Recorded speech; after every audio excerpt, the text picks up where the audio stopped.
go for those raises, maybe use for your ulti.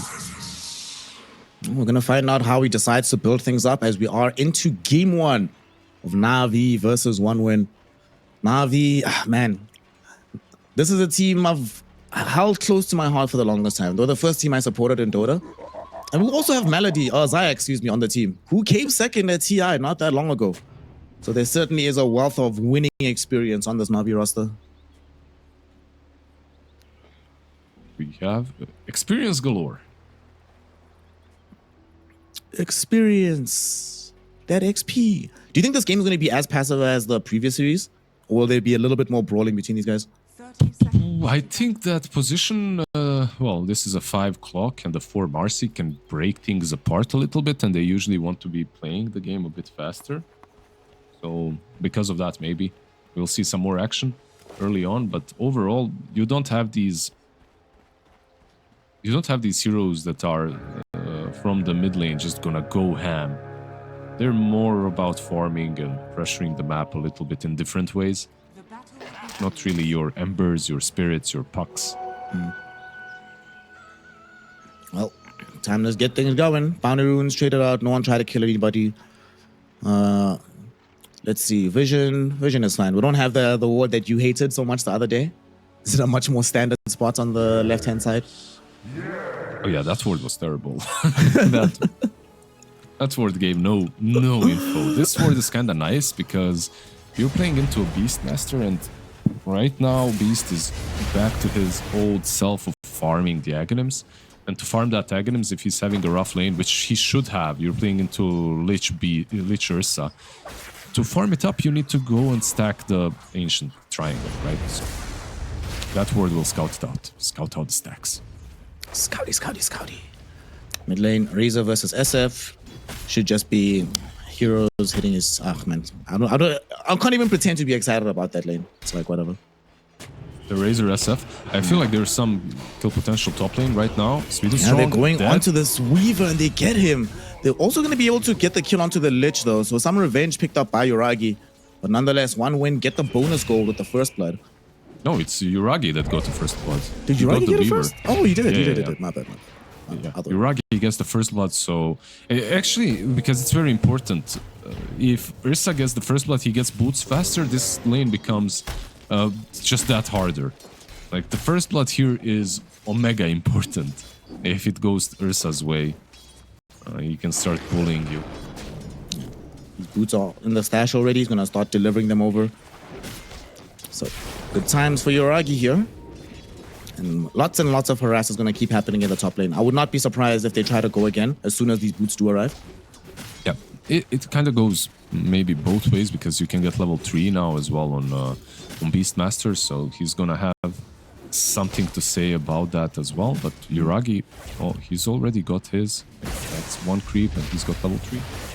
Down bottom, they are going to get a kill onto this Clockwork Goblin. Respect. Falling very low. Quite a wonderful cogs, managing to push them both back.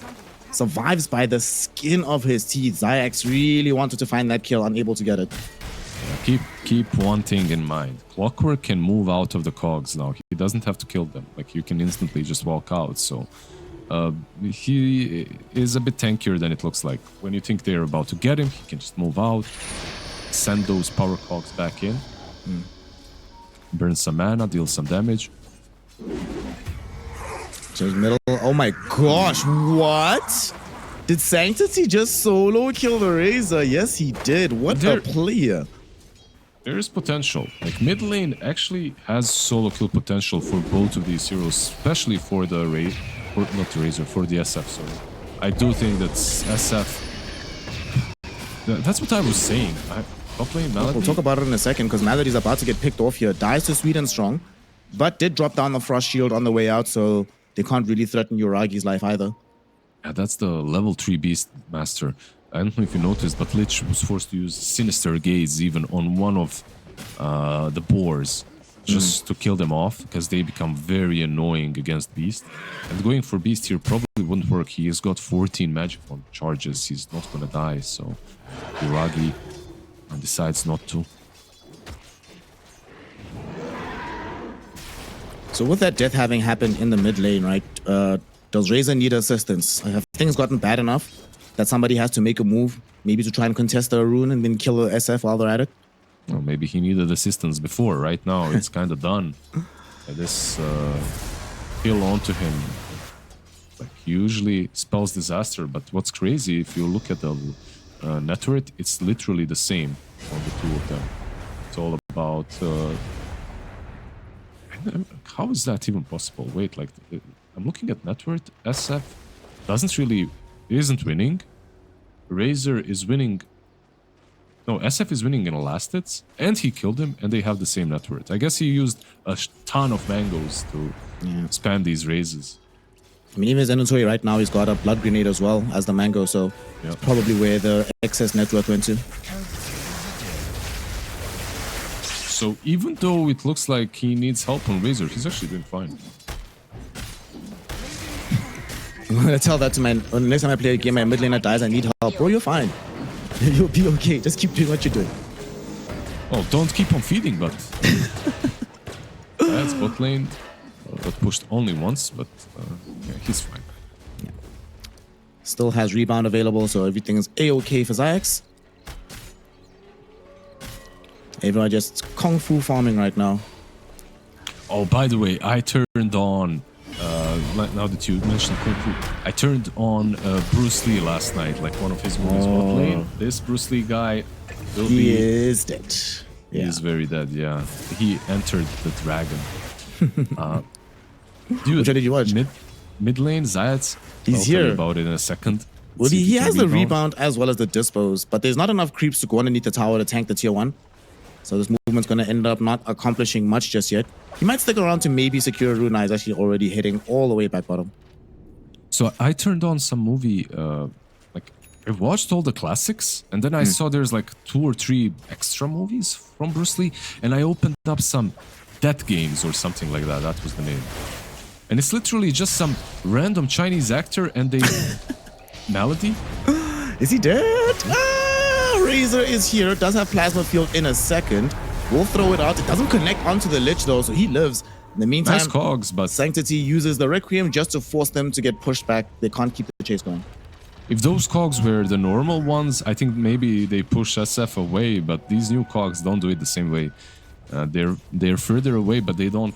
The bounce is different when you're hitting them from the outside.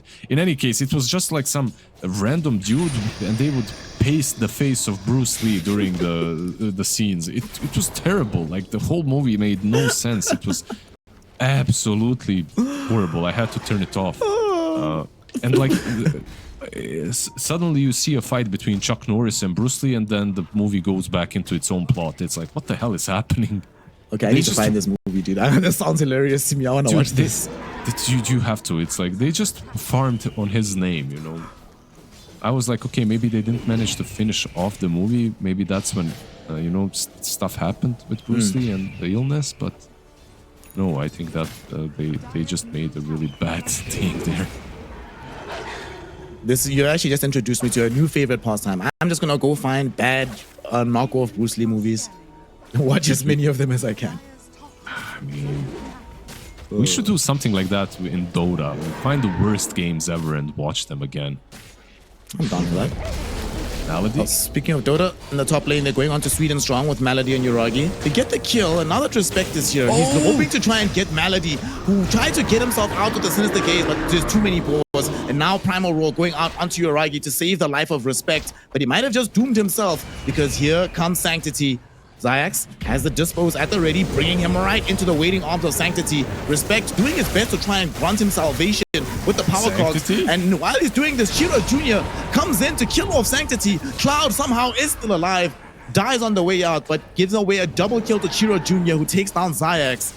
What an engagement, what a skirmish. Na'Vi, they get the short end of that stick. That's level 3 cogs on Clockwork. That's a ton of damage. Like, you should put some respect on this Clockwork. And I believe, like, Sanctity, he got hit by, what, 2 or 3 times? Like, he bounced 3 times, I think. Something that probably shouldn't be happening. That was a lot of damage just from the cogs on Sanctity. Yeah, like we mentioned how strong Clock is against him. I think the normal Clock is even stronger against SF than this one. Like if he went for the other asset, facet, sorry. Keep on calling it asset. I'm done. Like I'm fine with rebranding it. assets. I think asset is fine. Yeah, I'm cool with that. Some assets mature, some are trash. What do you know? The way this game has gone now, after that fight, Juragi is going to be delayed in him getting his Battle Fury, but he is still top of the net worth. At some point, he will have to vacate this area, and one win want to make sure that that point is now. There's 3 heroes surrounding him.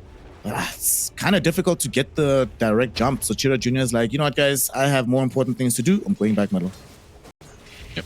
He's going to go back mid where Marcy is. She got that solo kill on Beastmaster, by the way. Keep in mind. So she's already level 6. Zayats is feeling himself. He's bought the smoke. He wants to make a move because of that.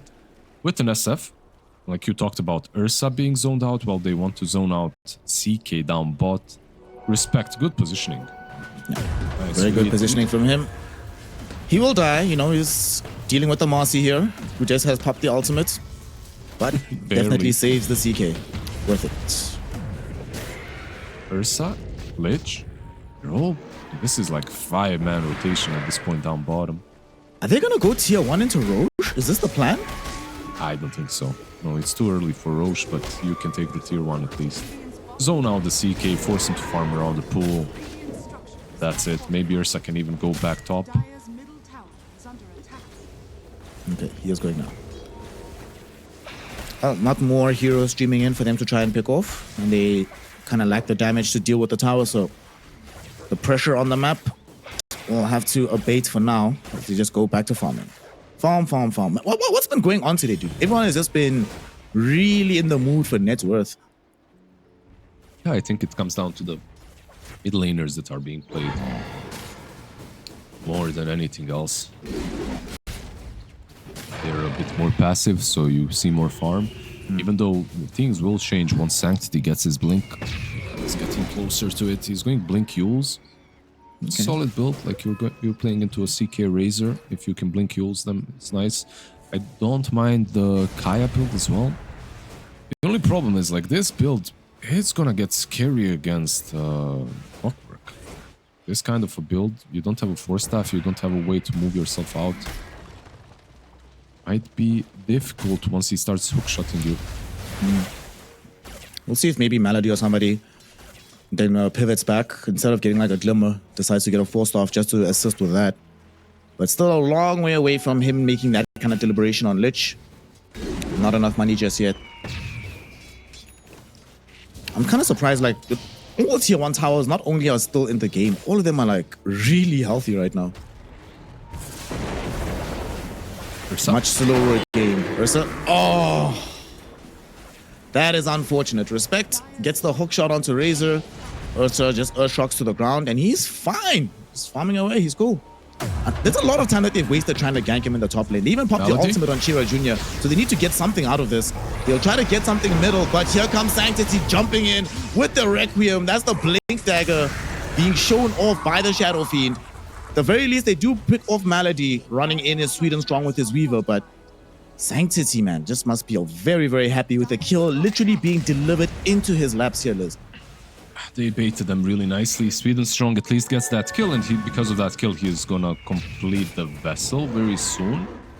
Top lane Respect does not have hook, but he can go on Iragi here. Yeah, but at the same time, here comes Nefrit as well. They get the stomp out onto this Beastmaster underneath the tier 1 tower. Primal Roll is thrown in onto the Ursa as they brought in Munkushi through the Twin Gate, but they definitely are not going to be able to threaten this Ursa. Instead, it's Beat under siege. He's the one that gets killed off. Yep. They might not be done just yet. They're trying to find Respect. Zayax took the long way around, has Rebound up in 1, but the hookshot will get Respect out of here. TP's out to safety, so he's okay. Yeah, he TP's down bot, playing with the CK, maybe breaking some smokes, but I feel like it's kind of bad to say, but I'm not sure if Respect read the changes on this facet of expanded armature. He's trying to... Okay. Centaur does not have Stampede for another 23 seconds. They should be able to kill him off. The Blade delay proceedings, but here comes Yuragi. Was hoping to try for revenge, but he doesn't have a Blink Dagger. There's no easy way for him to get into this fight. This time he uses it correctly. Like, this time the expanded armature is there. So far, like every time he tries to cock them out, like it doesn't really work. cogging them in, of course, like it's much easier to burn their mana to make them bounce around. But when they're outside, it feels a bit harder. Him and Sweetensong are setting up down here to steal away this Wisdom Rune. At the same time, they're going to get their own Wisdom Rune with the Beastmaster, so that's going to be a pretty big spike for experience in their favor. Feels good.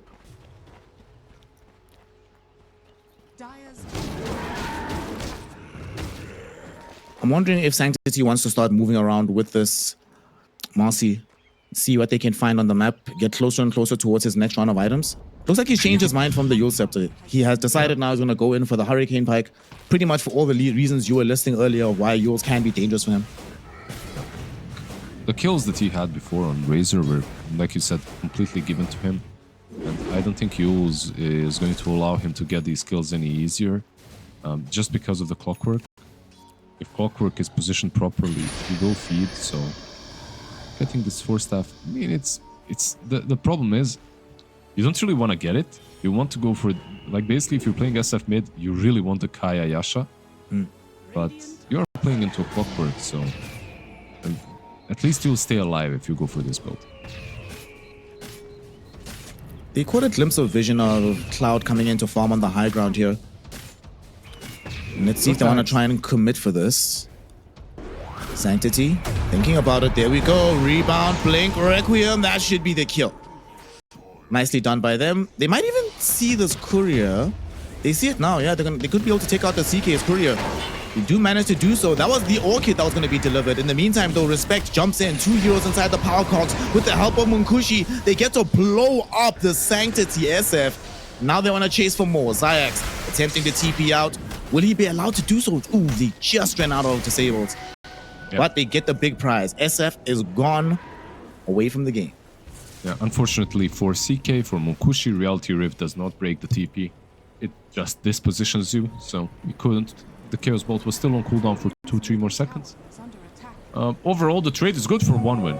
You're happy with this. Like, you killed the SF, you killed the Lich, you lost your Beastmaster. You're super happy with just what just happened. It should also inform them that there's vision in this area, though, that they have to deal with. Respect already deal-warded the 1, but they need to get more out of it. Maxed out the Swarm. You have your CK. You Rosh have the Beastmaster. You go into the pit. They are smoked up already. Uragi missing some mana, but it's a nurse, I guess. He will be able to use 1 spell at least. They actually scanned out for that one as well, so they knew it was happening, but they don't get there in time. Seems to have been a consistent theme today. Yeah, exactly. Another consistent theme is Chaos Knight going Armored Orchid every game, and nothing has changed. This time around, Munkushi, I believe the courier is dead, but he should have the Orchid once it respawns. And then the Ursa isn't saved. Like, what's so good about this Orchid is it works really nicely about most meta carries, like the Ursa, the Jug early on, the Lifestealer as well, to force them into buying the... Okay, Jug maybe, Heap Wise Manta, whatever, but it forces these heroes into a defensive build earlier than they usually would.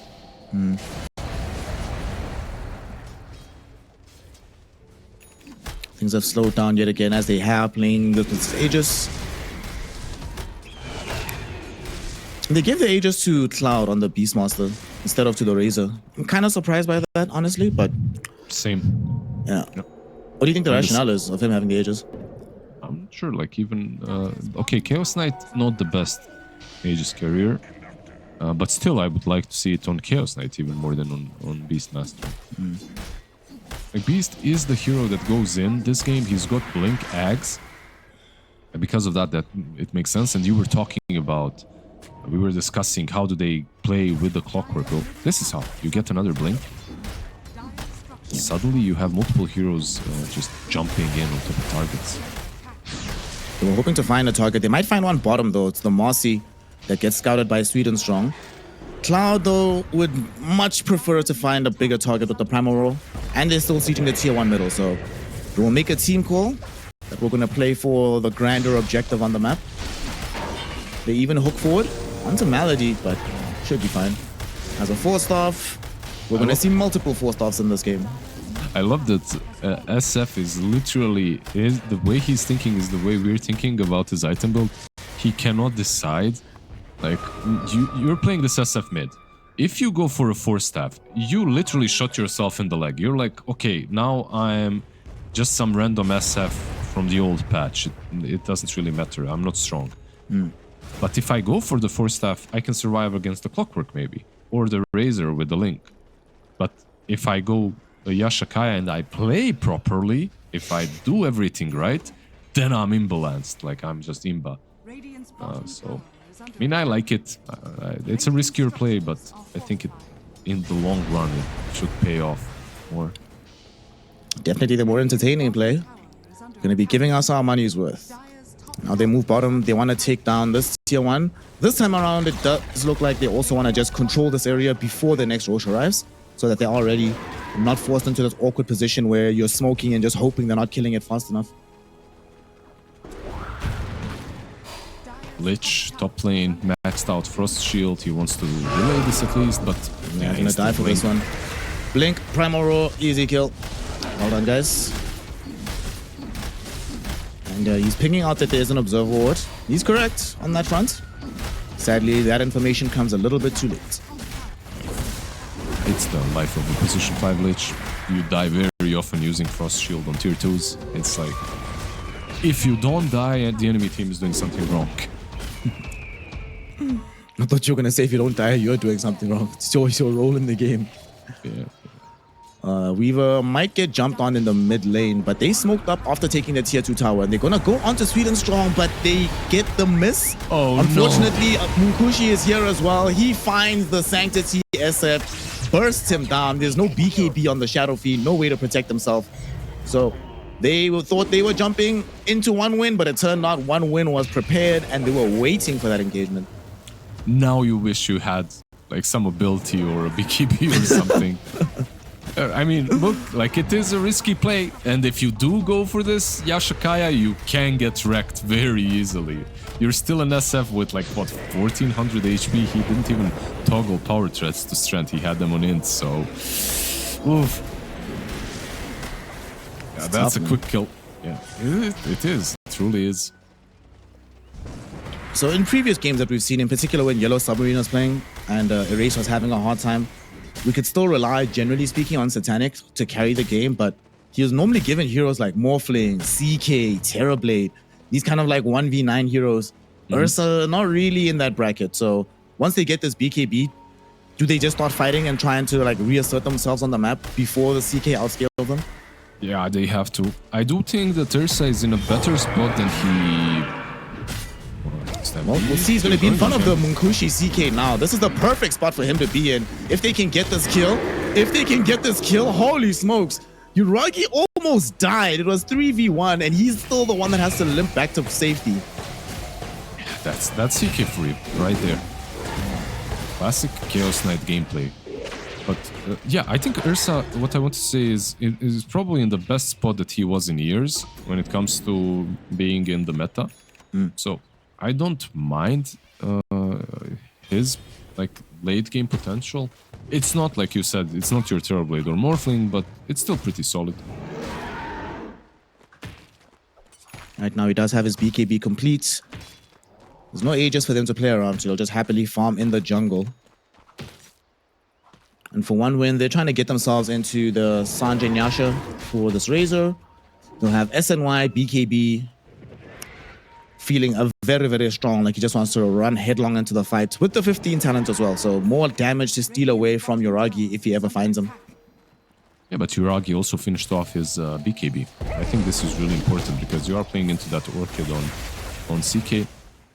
And keep in mind, not only Orchid, but Blink Orchid. So CK kind of went full aggro. He didn't go for a BKB of his own and nothing like that. He went Blink Orchid. I'm like, this is a popular build, but also kind of risky.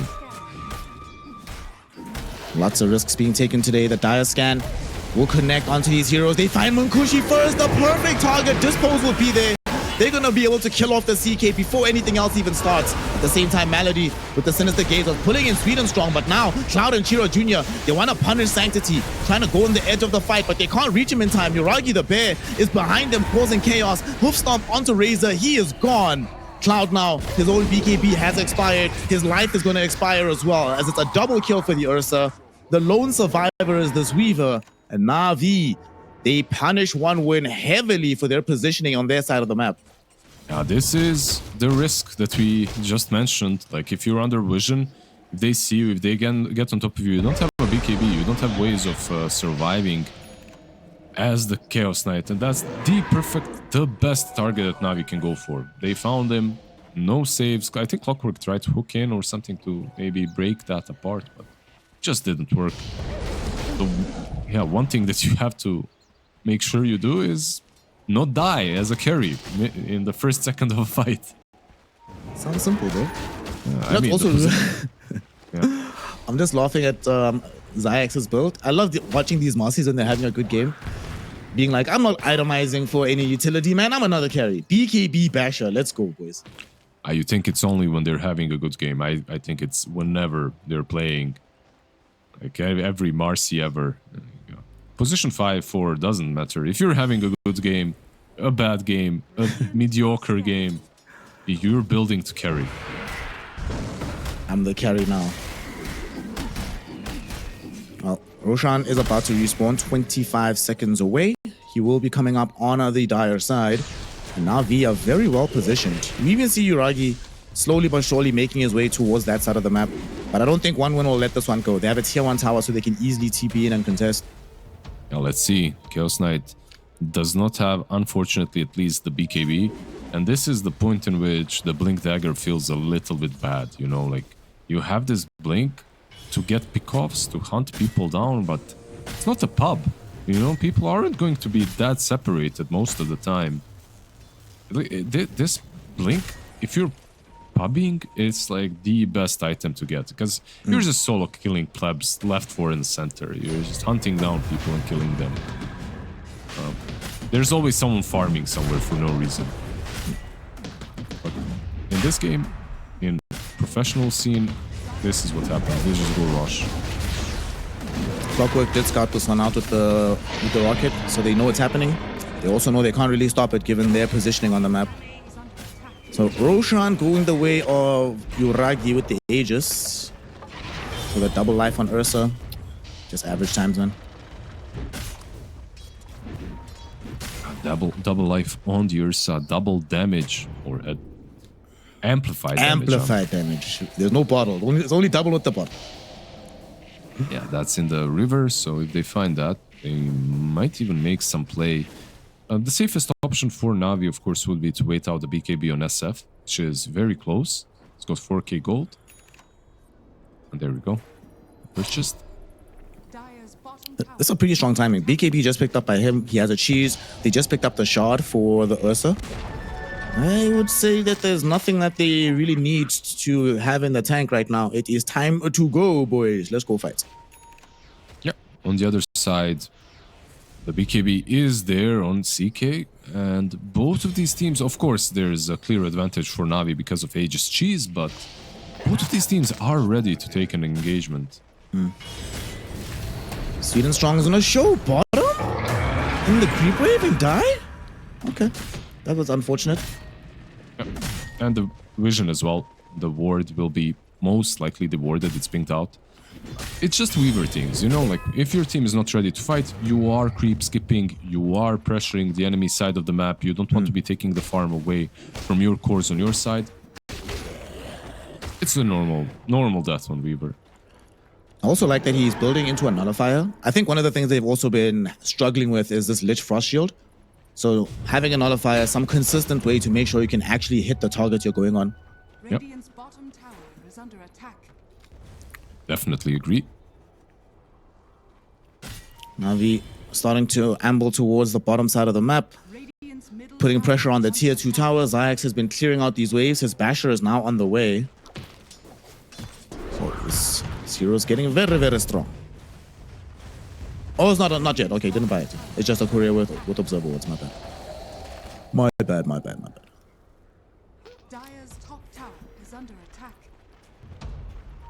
OneWin looks like they're going to be happy to just let this one go. Don't really have the appetite to fight into this Aegis. But they are going to smoke up and find somebody on the backlines. Maybe as they retreat from the tier 2. They come across Nefrit first. They commit the primal roll onto the Centaur. He does have the stampede if he manages to survive long enough. He's still alive right now. They do manage to eventually kill him. He is down, and now Zayax going in with his ultimate, looking towards Cloud. He wants the Beastmaster. Unfortunately, Chira Jr. does a little bit too much damage with the Eye of the Storm. They zone back Zayax. So he will chill. They're thinking about still jumping though. Yeah, haste the Razor. They still have Eye of the Storm going. The Eye of the Storm will work. They kill off this Lich, and now Sanctity though pops his Sanity, the ultimate, just trying to zone back Munkushi, while Yuragi was picking off the Weaver. So no Sweet and Strong available. Long fight, Liz, but only goes 2 for 1 in the end. 2 for 1, but they demonstrated that they can even take down this big ass Centaur. He didn't manage to even pop Blade Mail or Crimson Guard. He just died instantly. They went on him. Yeah, survived a second longer, but does get killed off in the end. Overall, OneWin. It felt like they were a bit behind, especially because they're playing versus Aegis Cheese, but yeah, they can still take these fights very comfortably if they find the right targets. That'll also mean that they very shortly will no longer have to worry about the Aegis, so the next engagement they take will only have a solitary life for Yuragi, and he might prove to be a target. I mean, there's still Ursa, not the most fun person to jump initially, but like you said, it was a proof of concept. That was a proof of concept fight. We can sort of do this, guys. This Ursa is a really hard kill, and he is smoked up now. They have 40 more seconds on the Aegis. They should not find a fight here, but if they do, it would be the perfect timing for them. We also just had Munkushi TP out back into the fountain, so if they find anybody, they will not be the CK as reinforcements. Unfortunately, though, everybody has vacated the area. The only one left is Respect. And let's see how he plans to play around this. Is there anyone he can hook to? Nope. Wait, what? Okay, he's on high ground again. He got high grounded again. That was so sick, actually. You know what, Respect? You have my respect. Bro, somebody kill this man. Oh my god. He broke some ankles. Okay, like the Ogre Shield Totem definitely playing a big part of that, but also Marcy helping him with that dispose onto the next high ground. He almost TP'd from that little cliff there where he Shield Totemed. Very nicely done by him. He just bought a little bit of extra time for his teammates to set up on the map, and look at Cloud. Phantasm is used. They were thinking about SF. He was starting to push in, but luckily for him, he moves back. Yeah. There's no Aegis now anymore. Yuragi, not the first person you want to jump, but Respect is about to come back as well. So Na'Vi will be dealing with the 4-5 hero complement.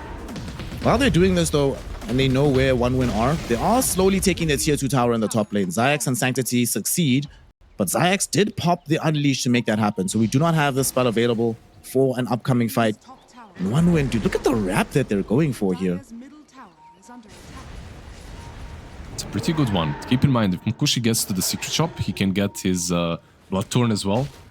Yuragi has a Linken's, so going on him is not really an option anymore. Nefrit is just way too well positioned.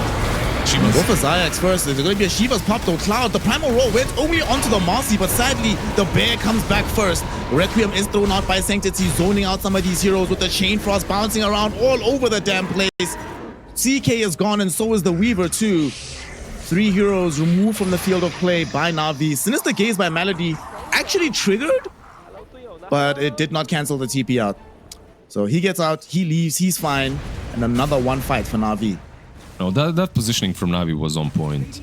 Also, you're starting the fight without your big item, like this Bloodthorn on CK really could have made a difference, but it all comes down to like initiation and positioning. Centaur, Nefrit, just way too good. Like, he blinks in first with the Shivas. The Beastmaster is completely isolated because of that. Like, nice try, nice attempt by the Beast, but he just gets eaten alive by the bear. SF as well, by the way, later on, blinking in with the BKB. Perfect positioning to use the ulti. I feel like SF might be the answer to the CK overall. Radiant's top barracks are under He finally cracked the code, Liz. At long last. He's doing it. And he did it without having to like end up buying a forced off for himself. Or anything like that. Just straight BKB, Ags with the Sanjan, with the Kayayasha. Like to see it. 15k gold lead now. They have taken a lane of racks through middle. And they are just in complete control of the game. Roshan might come back soon, but they don't care about Rosh. They want to just go find fights. They smoked up again, Liz. But is there anybody they can find? Okay, Razor is bottom. So if they get to him, they should be able to kill him. Ursa started running when he saw the illusion, but his smoke didn't break, so they should know that CK is around bot lane. Somewhere around. Oh, they stunned the illusion. No one noticed, though, I feel like. No one reacted. Be Chira Jr. is trying to get out. Chira Jr. Chira. He's trying to Yeah, take Basher. the twin gates. Is he going to get through? He is not. He pops the BKB, but now the Bash is going to be on top of him. They even commit the Abyssal for good measure. And that'll secure them the kill. 73 seconds in the grave. No Razor. Yeah, and Yuragi can go and get another shard for his team if he wants to. No, never mind. He's just going Ancients, probably afterwards. Yeah, the Abyssal on him. A lot of control. Same goes for the Basher on Zayat. So the BKBs are not going to keep you healthy. You will not survive by popping the BKB and trying to TP or go through the twin gate. Let's see who gets the shard. It's Malady. Happy little Ice Spire addition to the team. That Spire. I mean, the Chain Frost has already been doing work for him, so it gets even better now with that Spire being available. Good times all around for Na'Vi. The Roshan is up there. They haven't scouted it yet, but I think Yuragi will find it now. He's heading towards bottom. And can they contest this on the side of one win once the Razor respawns? Well, they have to be really fast. One good thing about one win is they have a lot of vision. Weaver, though, Right, Sweden Strong starting things off on the other side of the map. He's held in position though by Nefret. He still managed to escape though. In the meantime, Munkushi coming in to try and help to kill off the Centaur, but doesn't do it because Sanctity revs up the Requiem, blasts everybody away, and demolishes one win's prospect of winning that fight. What a time for him to show up in that moment. yeah, this combo of SF Lich is just destroying the Chaos Knight. I've been hyping this hero up for such a long time. He's looking like, I don't know, he's looking like free food for Na'Vi. This is a far cry from that CK that we'll see with like the hard BKB Bloodthorn at this stage of the game. Now they're going to lose another lane of racks on the top side of the map. Two sides. And they might be able to put some pressure on the tier 3 tower. It's still 35 seconds without CK and Beastmaster, neither of whom have buyback. Radiant structures are fortified. Radiant's bottom tower Right now, according to Dota, it's a 2% win probability in favor of one win. Wow. I would say Ouch. that's fair. Yeah, this time around. You know, I disagree with these win rates very often. This time, however, Chira Jr. is trying to get away, and it's not going to happen. Wait, how did he get here? I didn't see him leave the base. Did he TP or something? Yeah, his TP was on cooldown. Might have come bottom. He's still alive for now, but this chase will invariably end with his death. Brought down once more. And that's almost certainly going to be a Roshan for Na'Vi. Yeah, maybe to the outpost or something. Zayat's caught him, forced out the BKB, and then the rest is just the team following up, killing him off. This is Aegis, Agonist, Cheese. They can give the ads to Ursa, and he's gonna get it. Aww, I was hoping they'd give it to Senso. Absolutely not.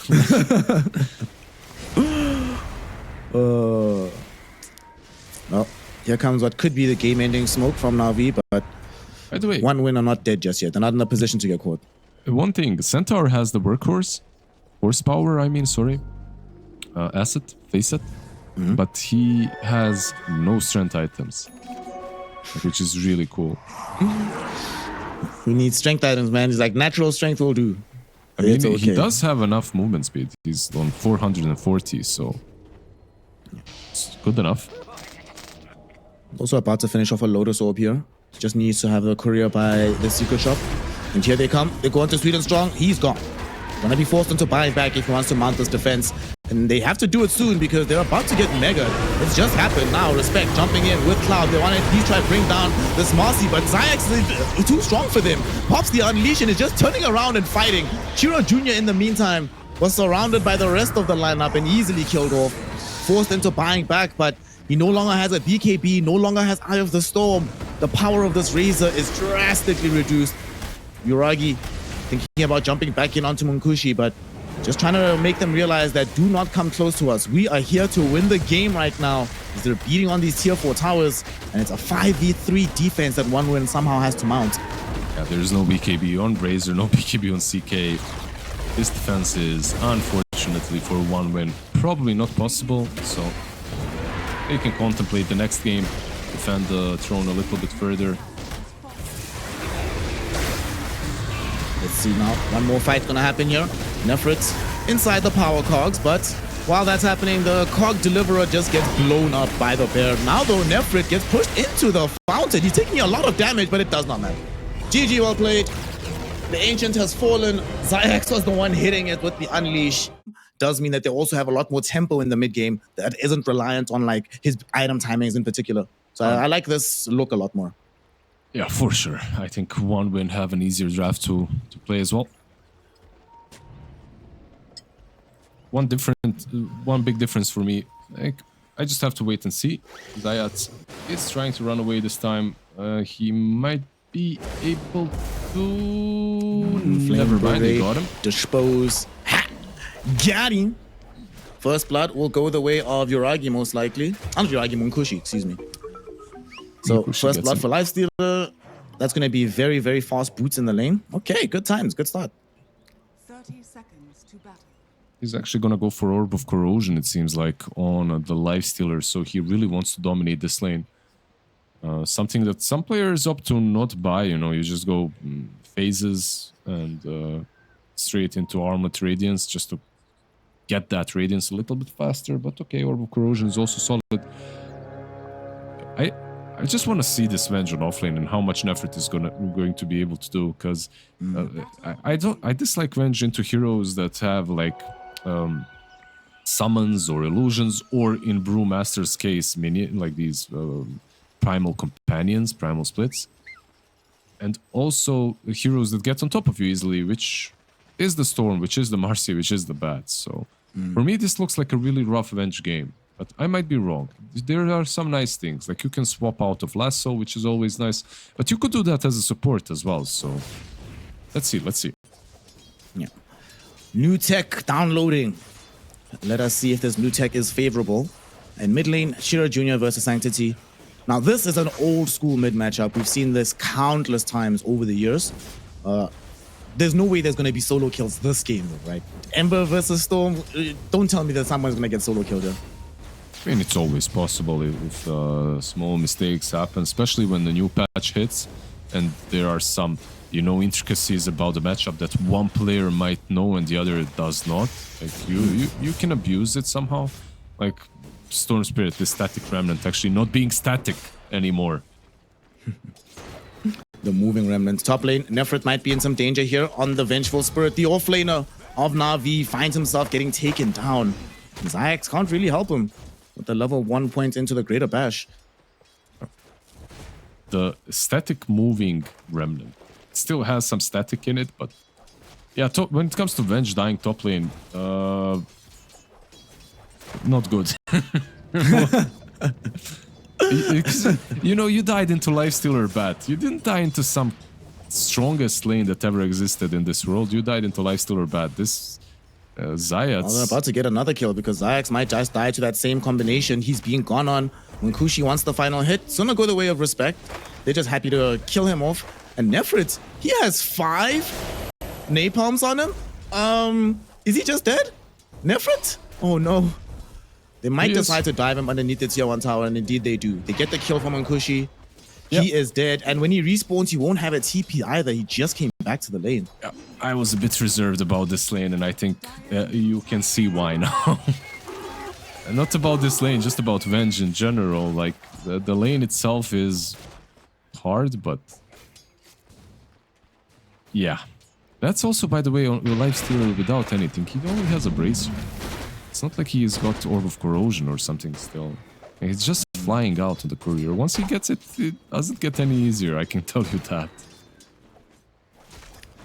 Well, Nefrit, buddy, played an amazing game 1 on the Centaur. Good luck, have fun. Let's see how he's going to be able to come back into this one.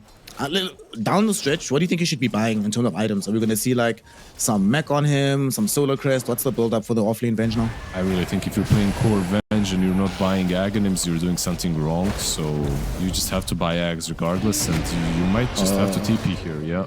Oh my gosh, that's a TP that he was wishing was available to keep him safe or to get him back to lane faster. He will use it now, but that does mean that the next time they decide to make a dive like that, they should be able to kill him.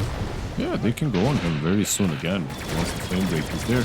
Bot lane, of course, we have some other lanes as well. Unfortunately, top lane is full of action.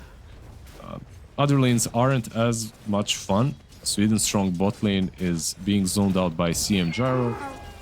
Basically, they are winning this bot lane, but they're not winning it nearly as hard as top lane is being lost. So.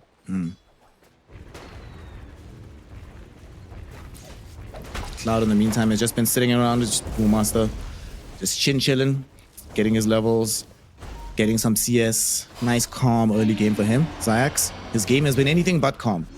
Forced to charge out.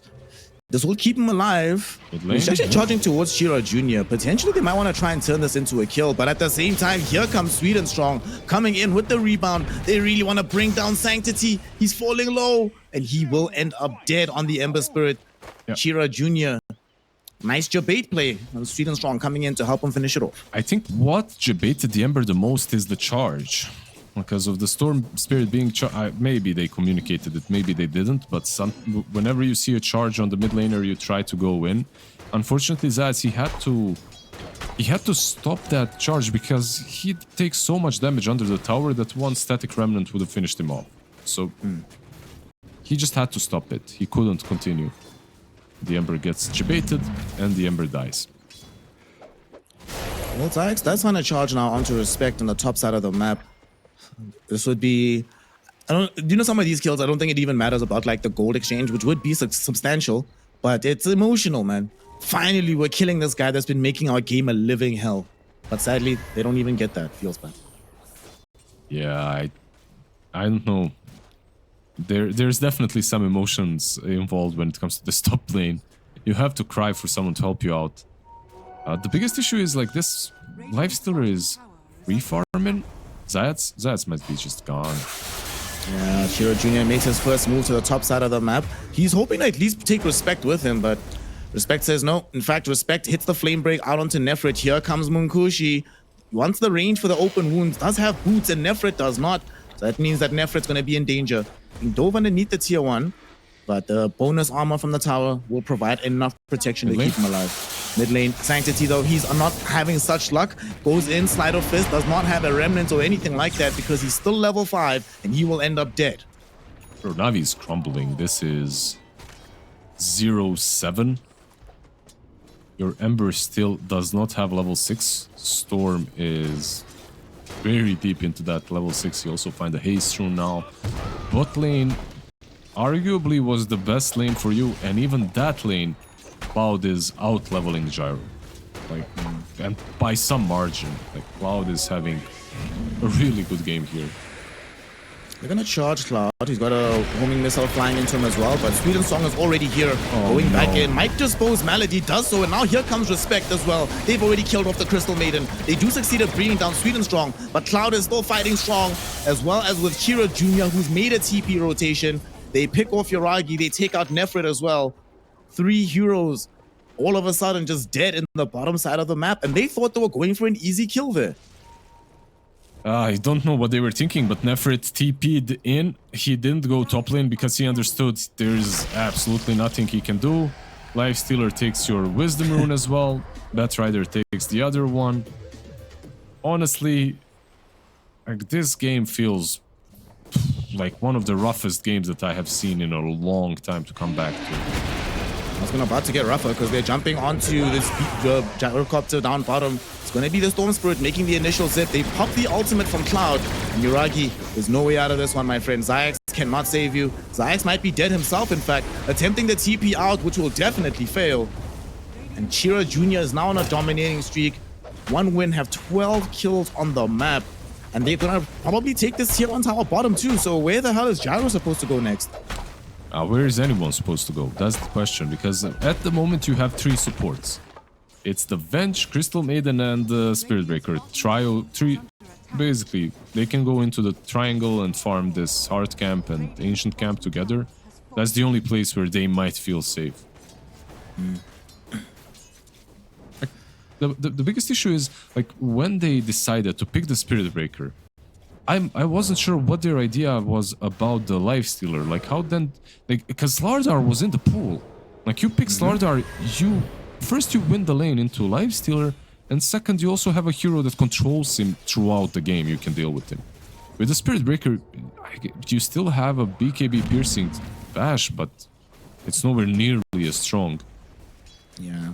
I feel like if they got Slaughter and it was Slaughter Venge into Lifestealer, Lifestealer would have hated his life right now. Yep, yeah, exactly. But I guess the Batrider is the problem for both of these heroes. Like, maybe they understood how the matchup versus Bat goes and they didn't want it in the lane. Because Bat did a ton of work on top lane. So Batrider has been involved in 10 kills in this game. Mid lane, he's not there to help out with this kill, but Sanctity is in a lot of danger. Does have remnants though, and the Roots held the storm long enough that he's able to get back, but still, that's one of those things that's going to make you a little bit anxious whenever you're on the map and you don't see the Storm Spirit. Yeah, if you look at Storm, he's not going for any Kaya Witch Blades, he's just rushing this Orchid. He feels like he can sense blood in the water, so just going for that Orchid, that's literally the best snowball item that you can go for on Storm. If you feel that you're owning, if you feel safe. They're trying to make a move onto Zayax in the top lane. They have a shield rune available for the Storm Spirit, so he'll be happy to dive him underneath the tower. Zayax is definitely going to die here. Saw's mate, not fun to be you right now. Make sure that there's no charge potential. Everybody is there to slow him up, cancel the charge, and now potentially aggress onto another tier 1. Top lane rune, even?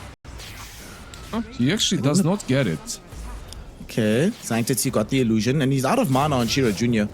But Sanctity, you can tell he was thinking about it, but then he remembered what's been happening in this game. He's like, you know what, I'm just going to let this one go. Yeah, he just doesn't have the damage, and there's also a lasso on Bat. So he's actually afraid of being killed off. Better safe than sorry, he moves back. He's the only one, I mean, he died twice, but he's having kind of a decent game at least. So ruining that would be not a good thing for them. Spirit Breaker as well, by the way. Zad says, yeah, he's died 5 times, but at least he's finding some far. Remember, mid? Sanctity, can they kill him before he remnants out? No. There's a safety remnant on the high ground by the tier 1, so it's all good. At least he baits out the lasso, so someone on the map can feel a little bit safer. Unfortunately, while this was happening, Respect actually finished his Blink Dagger, dude. 11-minute Blink Dagger on a position 5 bat. That's that's a good timing, I can tell you right there. That's a really damn good timing. 4 kills, 0 deaths, 7 assists on the bat. He's living life. Yeah. That's the reason Bat is banned out every single game. Dude, he almost has as much net worth as the enemy Ember Spirit. What the hell is this? What's going on here? Playing out of his skin right now. This top lane went much better than anybody could have anticipated. But they still do need farm and items on the side of one win. You know, you can't keep the train going forever. At some point, you do have to hit creeps. So a brief moment of respite for Na'Vi to finally try get to some items, you know. Get some this Chrysalis for Yuragi. At least finish this Maelstrom for the Ember. Just, they need something, man. Yeah. They need time especially. And Sanctity, he might not be granted that time. They were thinking of going on him again. Chira Jr. instead, just gonna harass Malady. Respect waiting in the wings 8 seconds until his blink is back online. He might stick around, wait for the blink to come back and then force a fight. He's gone and smoked solo on this bat. I think that's exactly what they're gonna do. Lasso's up. The next person to show is definitely getting jumped. The tier 1 tower is still standing. They know that heroes are around trying to farm. Maybe this hard camp. There's a swap. There's a... You know, you can get a lot of info. Let's see. It's just, look at this centaur. It's just the lifestealer moving in, giving all the info. So you can't really swap anyone defensively here. And you have to be careful about the lasso. They're just... Do not own their own jungle anymore. Tier 1 tower's gone. So now what? What's the plan, Lizard? Coach Lizard, I need some help, bro. How do we get back? You start thinking about the next game. About your transgressions during the draft. What got you here? There's going to be 2 Radiances on 1 win. One on Brewmaster and the other on the Lifestealer. I know it's not super common to see 2 Radiances, but it really isn't that bad. Like, you can still play easily. We are going in though. Charge on the bat. I don't know about this one, mates. Yeah. I don't know about this one. Zax cancels the charge. Good idea. It's because Would have been... It's because of the Lifestealer top. Like, they saw him TP top and then they tried to make a move to secure their jungle, which they did in the end. Like, they got some vision in the jungle. But they are going to lose the triangle now, most likely. Mid lane, Orchid. Mid lane, Orchid revealed onto the Sanctity Ember. And he is very far from BKB, from Yules, from Manta, any of those things that'll protect him. So I have a feeling that's not the last time we'll see that zip into a kill happen. Yeah, Zads does manage to steal their Wisdom Rune though. And the lasso on the That CM. Rider catches CM, drags her to the high ground. She gets cliff teasied. Try to do the cool little freezing field play, but absolutely no hope for you, my friend. Burnt down by the Radiance of Munkushi. And both Radiances are now up. Almost around the same time, basically. Yep. The double burn. Yeah, it doesn't really work that Is way. he gonna but- just walk down Zayax? Is Zayax just gonna get walked down? Oh my god, he at least has charge now. Okay. Whew, that was scary. Storm? No, I'm not gonna try for it. Okay, yeah, Zaz just moves back. He did a nice thing. He stole their Wisdom Rune and then he moved back bot. Wasted a little bit of Brewmaster's time. Where's Yuragi going? He's going for the enemy Ancients, right? Yeah, that's it. That's what you want to see from your carry. You know, you want to see him farming this one set of Ancients on the enemy side of the map. Actually, 2. It's stacked. Oh, he's gonna make it. Is he gonna make it a triple? Yeah, baby. Actually, efficiency. Not gonna lie, this is pretty damn good for him. Considering where he is in the game, being able to farm a triple stack is absolutely insane. Sadly, it's gonna take him a while to actually be able to finish this reliably, but he is building into his Aghanim Scepter, which will definitely allow him to start playing more Dota. Right now, though, the rest of the enemy team are very happily just colonizing your part of the map. You don't have a triangle anymore. You barely have a jungle. You just have to hope against hope that this gyrocopter can... He must basically farm like he's about to win another major. That's all we need to see out of Yuragi.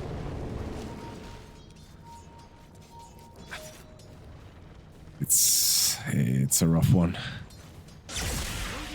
Mid lane. Orchid. Well, I've seen this movie before. They're going to be jumping out onto the Ember, but this time there is assistance. Malady is there to offer his body up as a distraction, as a sacrifice to keep Sanctity alive. We'll succeed in that endeavor. The question is, can they all get out? Ember can. Can Nefrit? Munkushi? Just going to start chasing him down, looking for the open wounds. Does get it. Now, with all of this slow happening, Nefrit is dead for sure. We'll take him out. Chiro Jr. credited with a kill and a wicked 6 streak. Yeah, they're just feeling so absolutely free to do whatever they want to on this map. And on the Radiant side, you're waiting for Yuragi to come online. He's actually finding a lot of farm. He farmed the Triangle, Hard Camp and Ancients, and now he's farming these Ancients. He's doing a good job with a little space that he's got. This is very impressive, but at the same time, I'm not even sure when he comes online that it's going to be enough. Yeah. I officially diagnose him with 1 more item syndrome. Gonna be sick for a long time in this game with that. Down bottom, they need to be careful. No, this is the worst possible timing, dude. Respect just saw Batrider while the Spirit Breaker was being picked off by the Storm. They saw Gyro, but he didn't want to jump him alone. So Gyro will get out. That's so lucky for Uragi that the Batrider was like, you know what, I'm on 0 death. If I die, I actually give away quite a lot of gold. But had he just gotten jumped, he definitely would have died there. Yeah, he didn't have lasso also for like 15-16 seconds, so he couldn't really initiate alone. He was waiting a bit for Sweden Strong. Gave enough time for Uragi to get away, and like honestly, everything said and done, this has to be a very commendable gameplay by the carry Gyro. Like, he's finding a lot of farm on a map that is literally infested by the enemy heroes anywhere you go. It's also a very dark map. They don't have that much good positive vision for themselves. Ember, middle, be careful, mate. Here comes Shira Jr. Fortunately for him, Nefrit is nearby to try to swap him out of danger, but still a dangerous place to be right now. Another nice play by Uragi, by the way. This is the last time I'll talk about it. Like, he uses the missiles to keep himself alive from Cloud. Cloud tried to go on him. So after using cooldown, he moves back, but he then rotates. They read it. They read it. Never mind. Or are they just going rush? They're just going rush. Oh, yeah, okay. they don't know. You know, it's actually funny. Whenever we class together, I'm always the one like gassing up supports, talking about how well they're playing. You're always the one being like, yo, bro, this carry player, bro. This guy knows what he's doing. His movements are so good. Because if he moved back to the Tormentor and Ancients, he gets caught. But he rotates back up top and actually finds some more space to farm. He's gonna complete his Aghanim's. Like, he's gonna have like a decent farm, considering the state of the game. Nicely done. I will say I'm astonished that he's been able to keep up in farm the way he has. He's really not that far away from the Brewmaster and the Storm Spirit. It's only the Lifestealer that's really lapping him, but given that this Lifestealer is 303, you kind of expect that to be the case. And yeah, he's gonna finish. Dude, he's still on dire side of the map. Uragi, what a god. What a player. Yeah, you can't be anywhere else. As you have 3 supports on your side, farming all together. Nefrit's still trying to build into his own Ags, about 1,000 gold away from that item. And they smoked top. I think they thought that Uragi is probably farming close to his Ancients, but they'll probably just settle for this kill onto Zayax. Sorry, mate. Sucks to be you right now. This time around, Shiro Jr. is not the one carrying the reveal. That honor goes to Sweden Strong, but they do get the kill. Should be tier 2 tower time. Or Tommy time. Yeah, let's steal that Tormentor. YOLO gaming, boys. It's all together time. Like, you get the Tormentor, and then you're gonna get the Wisdom Rune on 21, and then you're gonna take the tier 2 as well. I'm not sure if that's the exact order of things, but yeah, you can really secure this full area of the map, and it is secure. Just look at the dire wards. They're seeing pretty much every move. They also scouted Nefrit down bottom. They know where he is. Radiant's top tower is under We'll get a free tier 2 tower here. While this is happening, Uragi did finish the Aghanim Scepter. It is waiting for him in base. He's still gonna stick to this area because it's the only place he can farm, like you said. Yeah. And it's working. It's been paying massive dividends for him so far. That has to be said, yeah. Like, he is finding farm. One hero that is also kind of farming but isn't finding farm is the Venge, because this hero sucks at farming. Like, it's really not that simple. If you lose the lane, like, this hero just falls off so damn hard. Like, what you want to do with Venge is you want to win the lane and then play very actively with your Aghanims. But he just, yeah. If you don't find that Aghanims in the lane, or maybe a little bit after it, you're just gone forever. Yeah. I'm looking at Sanctity's build, and he's had to... The game has gone tough enough that he's had to change his mind from BKB to just getting Yule Scepter. They smoke towards Chira Jr., getting swapped into the rest of the crew. They're actually going to blow him the hell up. No Chira Jr., no buyback from him either. Now, though, here comes Monkushi, looking towards Nefrit. They should be able to chomp through the Vengeful Spirit, and indeed they do. They definitely want more out of this. They're the ones that had the Aegis. They're the ones that lost their mid. Much more is needed than the position 3 support Venge. Yeah, they just got position 3 support, yeah. Sanctity just got 1,000 gold off of that kill. Sweden Strong, Sweden Strong! Oh my god, no way! It was really close. Like that rebound shard almost catches the Ember Spirit, but yeah, he gets away. These kind of pickoffs are pretty damn good for Na'Vi. At least that they keep them in the game. Yeah. Gyro. Did they scout him? They know somebody's farming the area. They will probably intuit that it is indeed the gyrocopter. But he does get out. Now though, Malady not going to be so lucky. He's going to get ran down by the rest of the heroes. But they don't care. Gyro gets to live a little bit longer, and CM has buyback if absolutely necessary. I really hope people appreciate how much space this guy made out of nowhere on Gyro, because this is very impressive. I promised I won't harp on about it. No, bro. Listen, as a carry player, please, bro, keep talking. Yeah. Let the people know just how much effort is being, how much effort it's taking from Yuragi to be able to achieve this. And the fact that he's only died twice in this game, to me, is kind of incredible. Keep in mind that he's playing versus Batrider, versus Storm, versus Brewmaster with Boots of Travel. Like, if you're seen for 1 split second, you should die in general. But yeah, you can't split push forever. Your mid lane, your bot lane, sorry, is being assaulted. The assault is happening. They threw in a charge from the Spirit Breaker. But right now, they're just happy. Well, 2 things that I think they're okay with. They didn't take any big damage on their racks, but crucially, Sanctity finished the Yule Scepter. So he can't actually be jumped by the Storm anymore. So they can use now the swap for somebody else. Maybe use it on the Gyrocopter instead. I like this a lot. This game is... They're actually feeling a little bit more confident. They're the ones that decide to smoke out of the base and look for a fight somewhere. Hoping that they can catch one win, being a little bit separated on the map. They've got the Aghanim's Nefrit. Let's go. The big item. His only item. If they could get 1 cloud before he sweep, 1 win cloud before he splits, that would be amazing. But that's also, if you don't kill him and you go on him, you just lost the fight. Now they're actually going bottom. Chira Jr. is carrying some precious cargo, sitting with the Lifestealer inside of him. They have an Observer Ward that just scouted out the Venge as well. They don't see the Gyrocopter, but they're not that far away from him.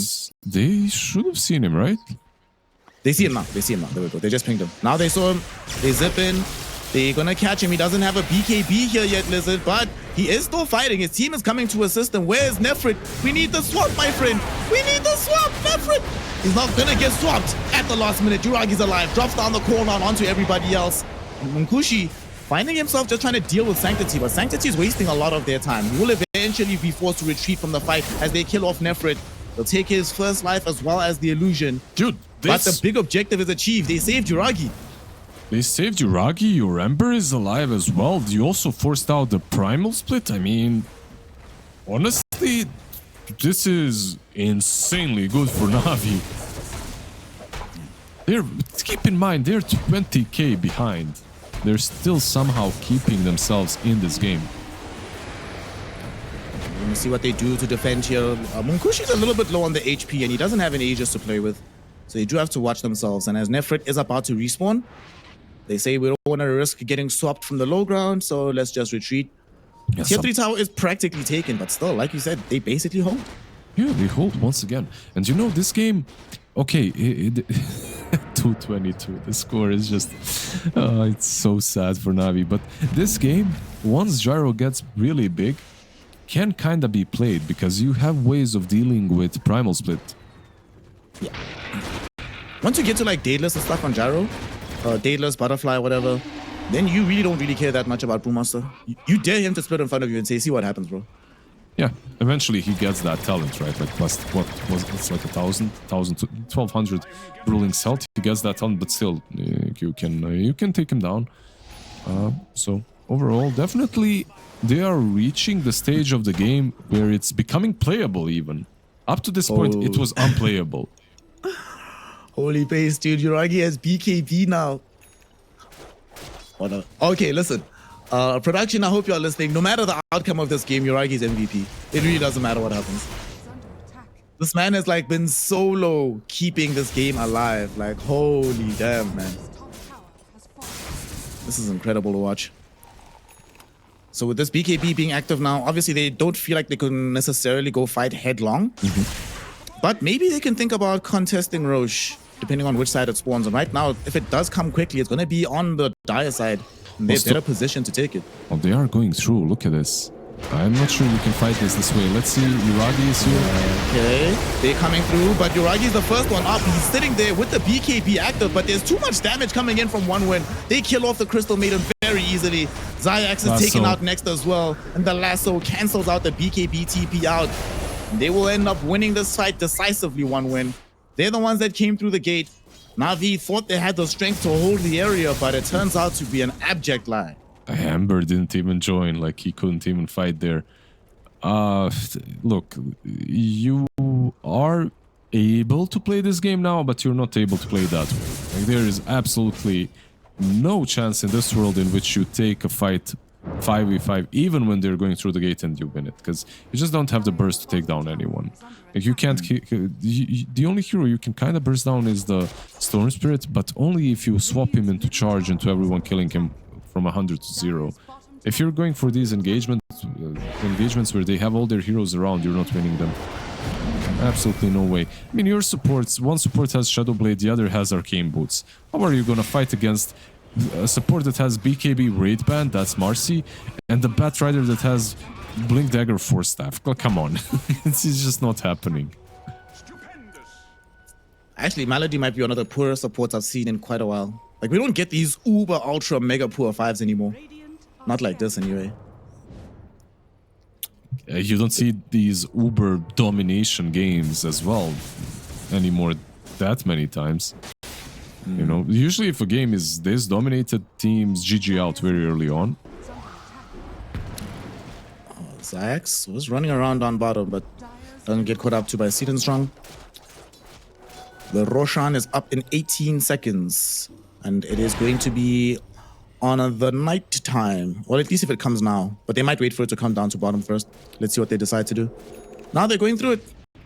They feel like they can take it fast enough. If it does end up spawning. Yeah, and you want to take it on the Dire side anyway.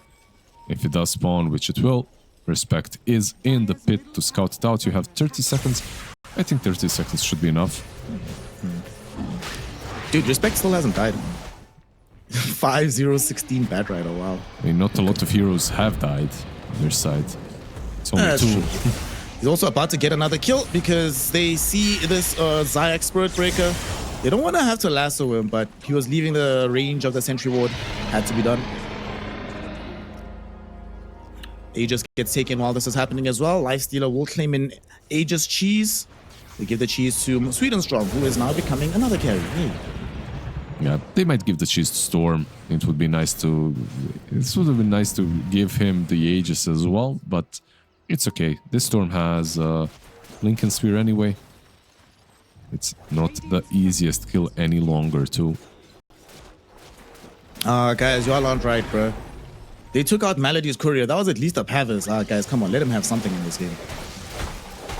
Don't do this to the homie. What do you mean? Y'all already stealing a Tormentor from him? He has a shard. What more do you want? Like, it's incredible. And he's got you mobility. get this game, bro. Yeah, he's got Ogre Seal Totem. There you go. Given how bad things are, okay, maybe that's my adjustment, right? You only get OST if you're having a really bad game. Then Gaben gives the OST just to help you out a little bit. Okay, to even things out. Exactly. Top lane, though, they get the swap play into the Lifestealer. They blow him up remarkably fast. Uragi dealing a lot of damage to Chira Jr., who also dies on the high ground. They manage to find the window of opportunity, and they get a huge kill on the Storm. They take away the Aegis, and now they want to chase for more. Charge going forward onto Cloud. He does have the split at the ready, and Sweet and Strong going back in on the backlines to look for Malady. They easily burst him down, and Nefred will end up dead as well. They were strong enough to hold the high ground, but certainly not strong enough to chase. But still, they did kill Lifestealer really, really quickly. That's going to be a sign of life, I think, for Na'Vi overall. Yeah, they evaporated him together with the Storm. Storm was even like buyback on the CM. Okay, they buyback on the Crystal Maiden.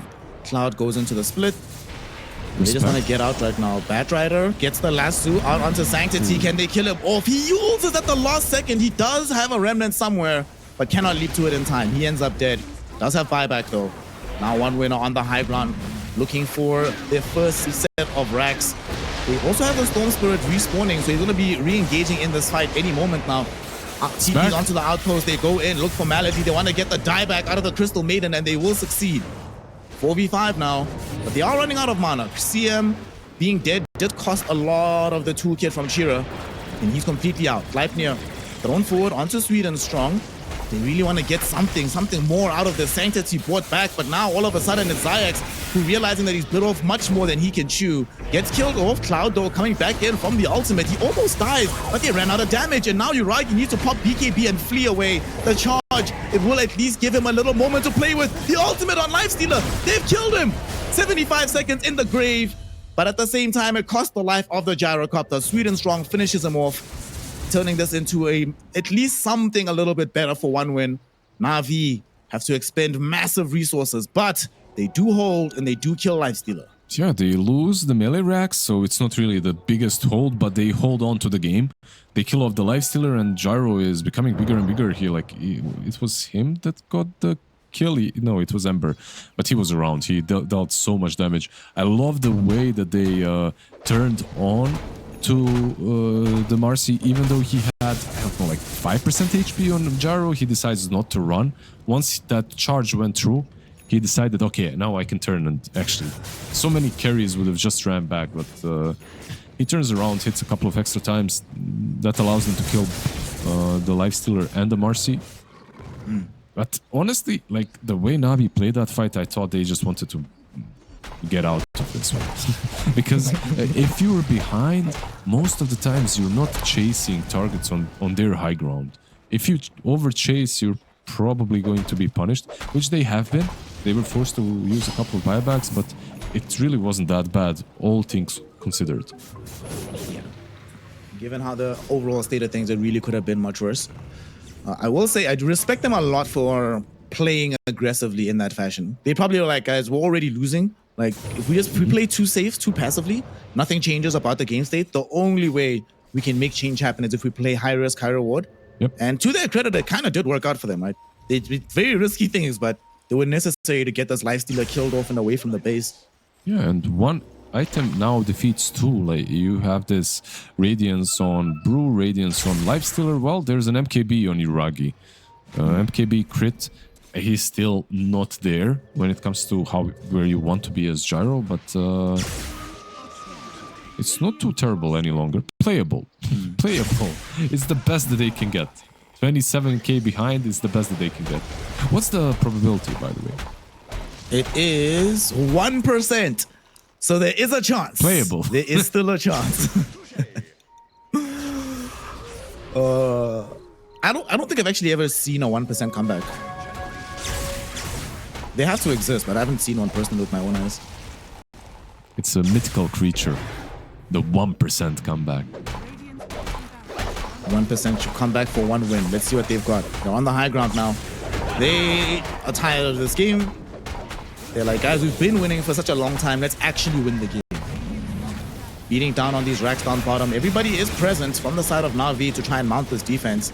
They're dealing with these Brewlings. Oh my god. This gyro damage. He's got the shard, so like, killing nice. off the Brewlings is probably not possible. Like, he always has the Primal Split cancel to use. But what does matter is that he cannot solo kill your Raxes. That's something that in certain games, Brewmaster is so annoying because he just pops ulti and takes your Raxes and you can't do anything about it. They smoke up, but the illusions are going to scout them. And they actually have a charge forward. Zayax already going on to Sweden Strong. Hits him with the ultimate, but Sweden Strong does have BKB. Pops it, gets away. The rest of Na'Vi unable to catch up in time.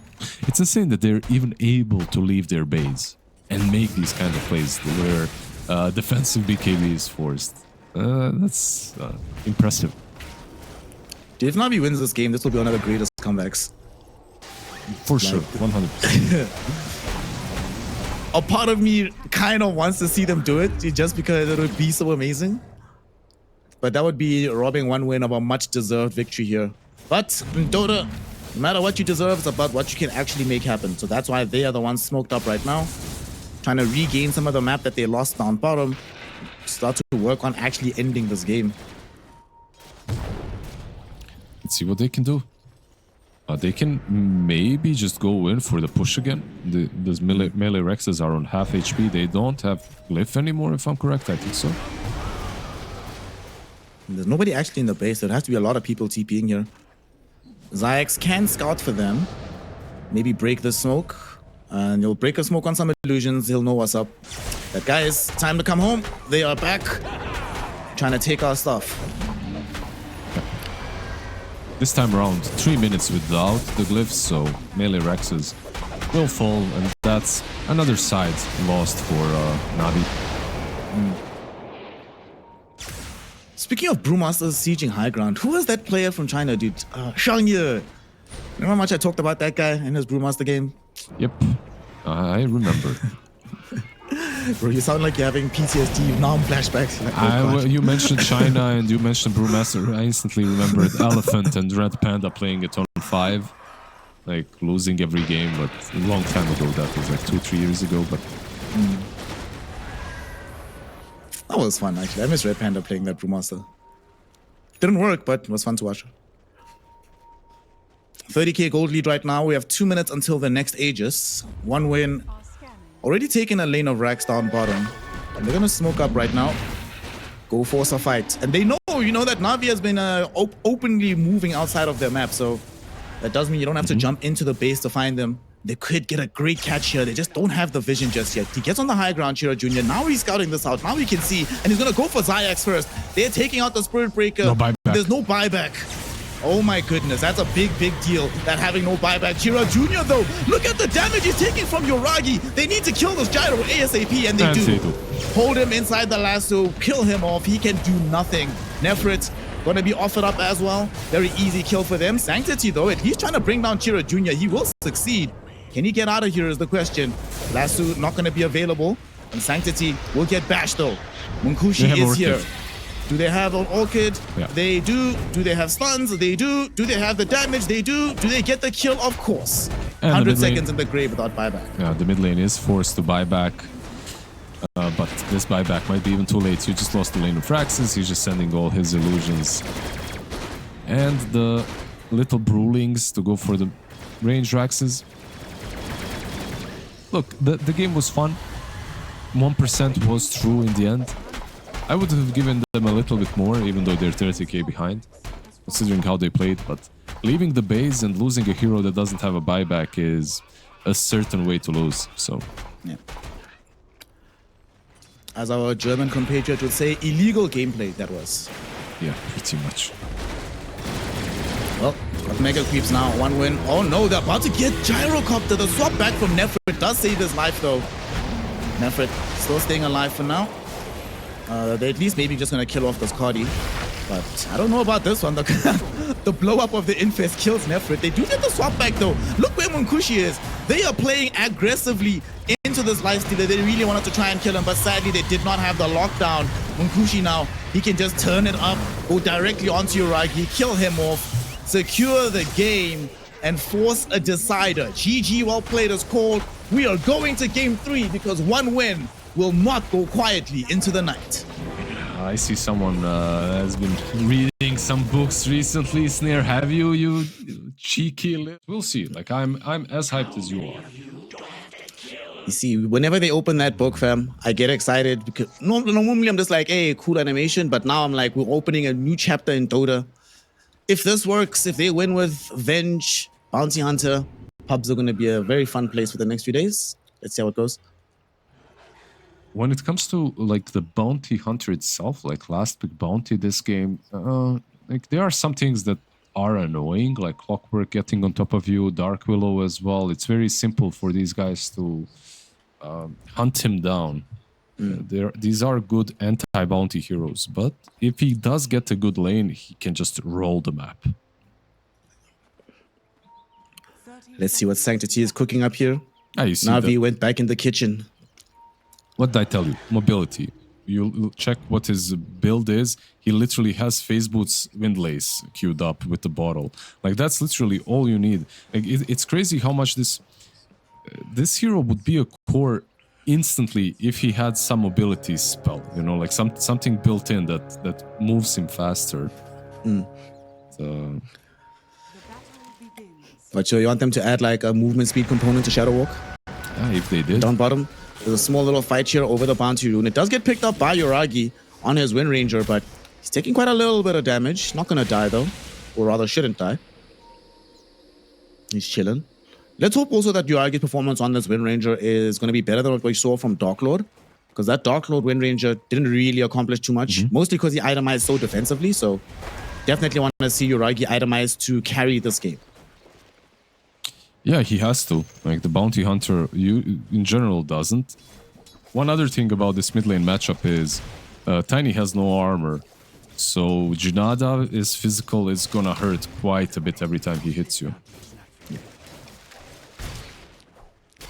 Let's see how Shira Jr. decides to deal with this. All three lanes are before us right now. Which side should we really be expecting the kills? And I don't think it's going to be as bombastic as Game 2, but where should we expect the most blood to be shed? A lot of kill potential, I would say, on bot lane. Bot lane, you're just securing your Morphling, trying to stay alive. Clockwork and Morphling, it's not the strongest kill lane. Bot lane is like very killable on both sides. And Yuragi right now... Going on to Yuragi, he's inside the Bramble Maze. He does get the kill first. Onto Sweet and Strong, grabbing himself the first blood, even throwing out the tip as he goes down. Melody got it. Unfortunately for him, he's the one that got the right click. It looked to me as well like the Wind Ranger got it, but it's still okay. They still get the first kill. This lane is very dangerous though. As they get more and more levels on the Dark Willow Sensor, they're gonna try moves like that over and over again. Yeah, and you don't feel great playing. Like, what? Remember when they picked Wind Ranger, we were talking about Axe, about Centaur, all these heroes that naturally build Blade Mail. So Cloud should at least have a good time against the Wind Ranger. Mid lane, Chira is not having a good time. He's not.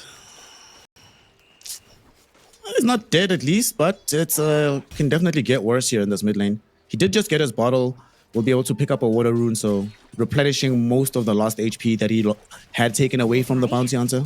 Yeah, it's just that this bounty can spam you 24/7. I don't even think you need to, like, you can, but you don't even have to get Shadow Walk. Shadow Walk is really nice because it gives you that stun now, but like, you can go 2-2-0 in this lane and just spam the Tiny constantly. It's not like you're going to be using the Shadow Walk anyway in the lane, so we'll see what he opts to go for.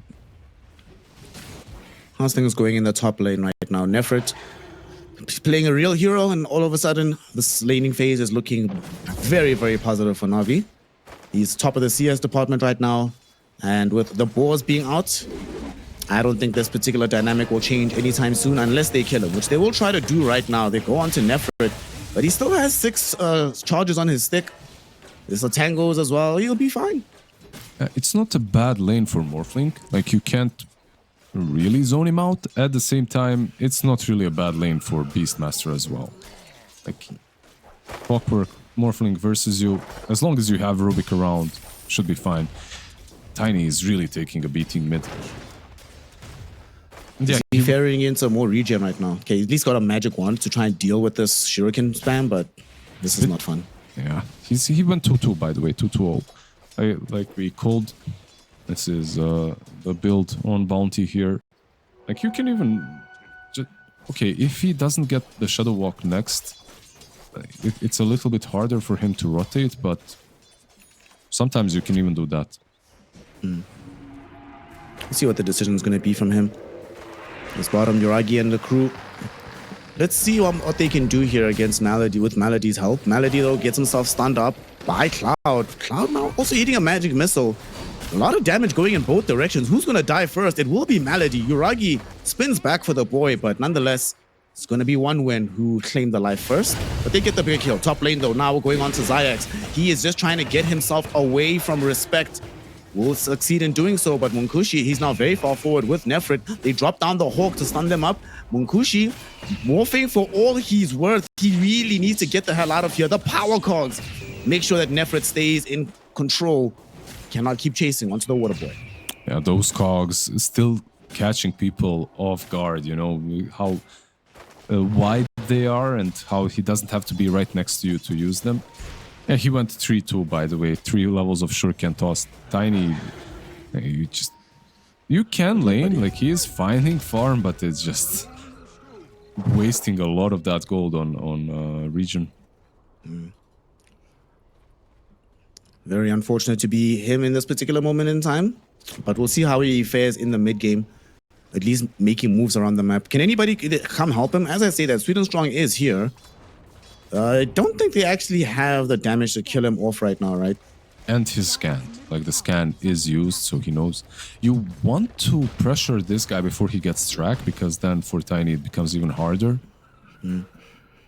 But once he gets tracked, he can also start rotating. You get phases and you get enough mobility to start rotating on the map.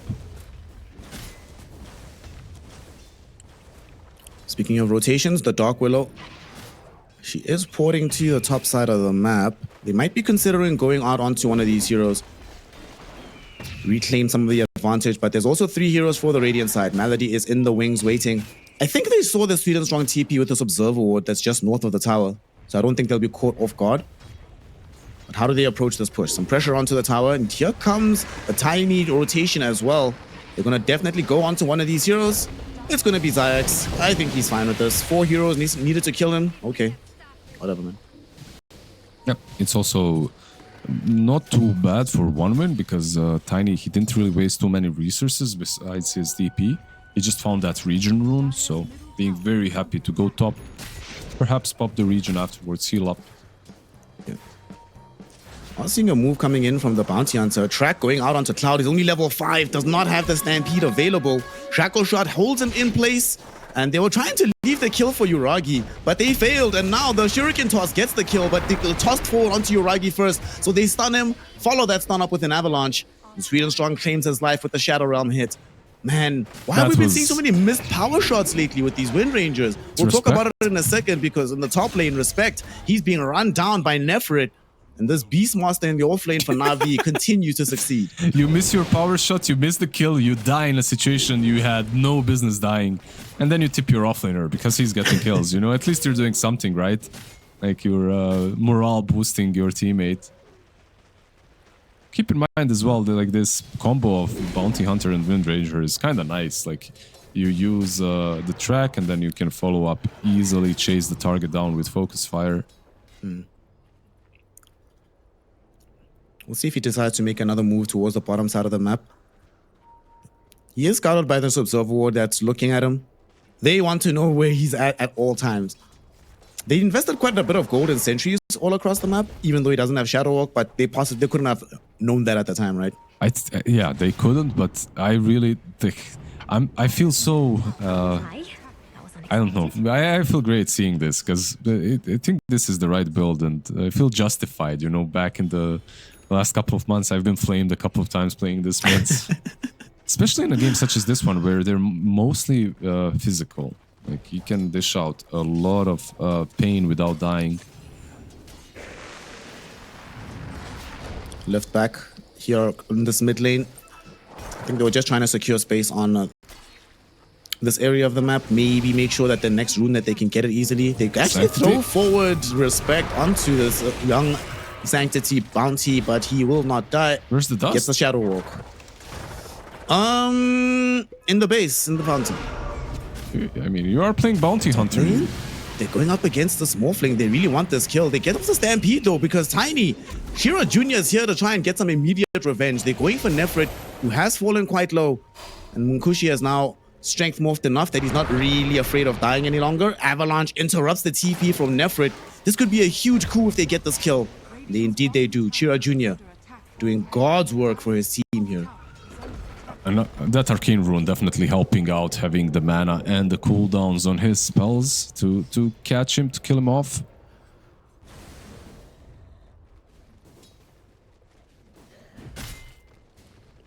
The one thing that I'm looking at this draft on the side of Na'Vi, outside of, say, if the Beastmaster is not nearby you, or if Uragi is not willing to commit the Focus Fire, feels like they're going to have some difficulty, like, pushing buildings, or sieging them, rather, from long range.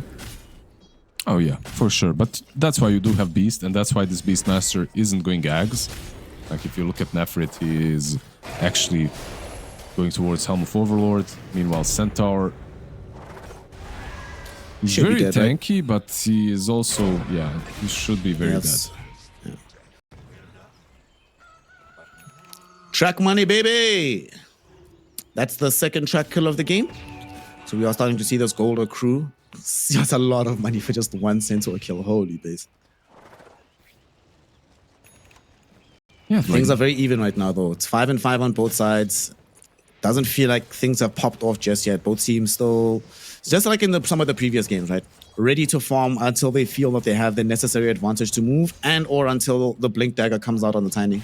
Yeah, we'll see what Sanctity goes for, because right now he's in a really weird spot as Bounty. He needs to make a decision. If he goes Aghanims, like, he will scale better, because it's, of course, it's like buying a Midas, right? Like, you want to get it as soon as possible, because it will pay off easier. But if he gets the Aghanims, he might start feeding. Once this tiny blink is online, he just might start feeding. There's also Clockwork, of course, with Hookshot. This isn't an easy game for him to have no defensive tools. But if he gets the BKB, and then it doesn't, you know, like, it doesn't pay off, he doesn't make a lot of good plays, and then he might feel really bad about it, so... I guess Aghanims is still the safest play. Even if you start feeding, you're gonna get that BKB a little bit faster afterwards. Still has a lot of farming to do before he fully makes up his mind. How far is the blink dagger on Chiro Jr.? He's 1,000 gold away from it, basically. That tells me that Na'Vi can play very safely in the meantime. You know, we haven't checked on their carry, Yoragi, in a while. How's he doing? About to finish the Maelstrom, still holding his position around the tier 1 bottom. Okay, he's okay, and he's not like being completely depressed in net worth, which I think is the most important thing right now. Yeah, he's been missing a couple of power shots, but besides that, he's been having a pretty good game. Amid. Chiro Jr. gets a stun out onto this Venge. They throw the Bedlam in as well. They managed to bring down the Vengeful Spirit, but it will cost the life of the tiny Cloud. He threw in a stun to try get himself out of here, but the Shackle shot interrupted him for just a solid little second. Another missed power shot, but they have track. They should have what they need to run this man down. The Terrorize will be a very good one. Unfortunately, it paths them to the south, but through the west first instead of the east, so they can still catch up and kill him. That's how many? 2 kills with the track, right? Like the first one Bling, on the bling. tiny. Yeah, like bling bling. And Is that number real? that's a real number, yeah. Because they had all the heroes there. Everyone got some. Like, it's stupid, I'm telling you. Like, this shit is underused. It's underused because some games it's really bad, especially if they have a lot of magical bursts, like you just get bursted down. But if they don't, like in this one, it can feel amazing. And he will buy Aghanims first. That's after this fight. This fight decided it, I feel like. Yeah. He was like, yo, guys, if we just keep getting this money, I'll have this item in no time. Let's just go find more kills. It'll be great. And then you feed like 3 times in a row and you're like, why didn't I buy BKB? The classic. You're the one. No, the ultimate classic is when you're having a really good game. First you queue BKB, then you win like 2-3 fights in a row. You're like, man, I don't need this BKB nonsense. You queue something else, you die, and you immediately re-queue the BKB. You're like, okay, my bad, guys. Should not have done that. Iragi finishes his Maelstrom, still just continuing to farm away down bottom. Farm, farm, farm, baby. Not too much exciting happening on the map. But they are going to smoke up right now on the side of Na'Vi. They're clustering together. They get the swap back. Oh, poor Chira Jr. He just wanted a rune, man. Let him have the rune, boys. Sanctity has just been griefing the poor guy the entire game. Yeah, this just isn't a good matchup for the Tiny. It's a terrible matchup in the mid lane. Later on, like, you can become strong, bursting him down, but in the mid lane itself, it's just terrible. Post-laning stage, once you get the blink and stuff, sure, but right now, you can just feed, and that's another track. 800 gold for his team, no problem. No, out of 1 kill. Seems good. Dude, you're lying to me. These numbers are not real, dude. Holy. They're real, they're real. Another real number, by the way, is the damage amp that you get from track now. It's no longer whatever it used to be.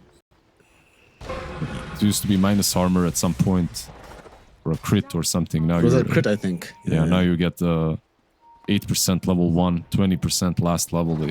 I combo that up with something like a Wind Ranger. It feels really good. The disgusting thing to me about the damage amp is that it's all damage. It's not like some corrosive haze or natural order. Yeah.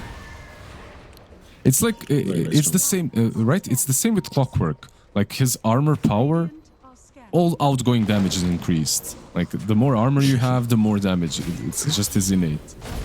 It's not a lot, of course. It's 0.3%, but it adds up. These things do indeed add up. Right now, OneWin want to take the tier 1. Looks like it will be traded as Na'Vi are on the other side of the map doing the same thing. But OneWin are looking to punish. They smoke up with some heroes. Unfortunately for them, there's nowhere really to go. It's the entire Na'Vi roster that are gathered up in the top lane, so they'll be safe from a gank.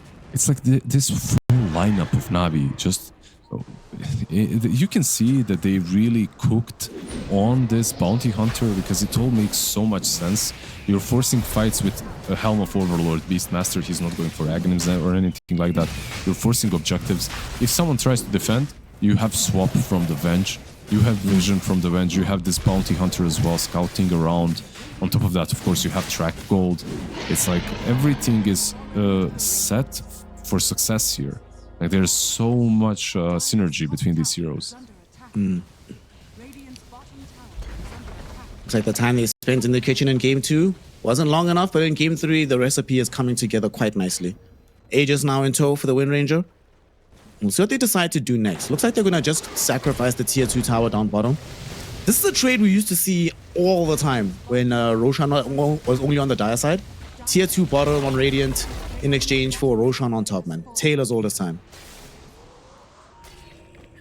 Yeah, they did send Cloud up top to try and defend, but he's instantly tracked and he's like, yeah, I'm gonna chill a bit, go back. He's very tanky though. Cloud now with 3 bracers, Blade Mail and a Blink. They can burst him down, but they'll take a lot of damage doing so. They're still going to try for it. He is tracked up, so giving away a lot of good vision. They're throwing the Terrorize, but it's definitely not going to be good enough. He is killed off, and it barely tickled him, Liz. I take that back. I take that back. They took no damage killing him. Toss back onto Zayax. Malady swaps him out, though, to save the Rubik's life, and now they potentially want to chase down Munkushi. He is going to find himself very low on HP. He gets tracked up, but he escapes through the help of the Clockwork. Respect holding all of these heroes together. No track. Feels bad, man. Hook shot going forward. Now there is another track though. Shira Jr. has been caught out. Shackle shot will be there. He is going to die and he's going to give away more money. Let's see. 3 kills, 2 of them being tracks. The amount of money given away should be infinite. Like 2,000, I feel like. Yeah, 2,490 gold. Yeah. I was going to say around 2K, but I didn't expect 2.5. 2.5 is kind of wild. Does the Centaur that is also included in that one, right? Like Centaur, yeah. Walk, and Tiny, yeah. Oof. Yeah, it's looking rough, man. It's already looking really rough. This bounty hunter is 2.3k gold. He's not that far away from having a BKB on top of having the Aghanim Scepter. Yeah, and the Morphling he decided to go for Lincoln's is the reason why he survived that last fight, of course, but it's going to take some time before he comes online. It's not that Manta plus Kanda kind of a Morphling. This is more of a, we're going late game, boys. Stop feeding. We're going to be here for a minute, boys. Just relax. He might die bottom, though. Wind Ranger's not here, though, so they do kind of need the Shackle Shot to be able to get these easier kills. And they might jump Cloud. Here they come. Cloud has the Blink Dagger, gets onto Nefrit. And Nefrit is losing HP, but he's still alive right now. He might not even die here. They can swap him out if need be, and eventually they do. Respect went forward with the cogs, and that enables Shira Jr. to come in, at least find the Avalanche, killing off the Beastmaster. In the meantime, with Bounty Hunter showing up, they've got the tracks on everybody. Shira Jr., he's trying to get away from Sanctity. He's really struggling. He's tossing back creeps to create space for him, and somehow he succeeds. Respect has been putting in overtime work with these power cogs, creating space in the middle of this fight. And it's the only reason OneWin walk away without losing any members. Yeah, they still have Aegis on Iragi, but they're not really willing to commit. I feel like they should have went in head first there. Even if you lose a couple of heroes, if you lose the Aegis, who cares? You're getting all this track gold anyway. You know, sometimes these kind of trades, they just make sense when bounty is involved in the equation.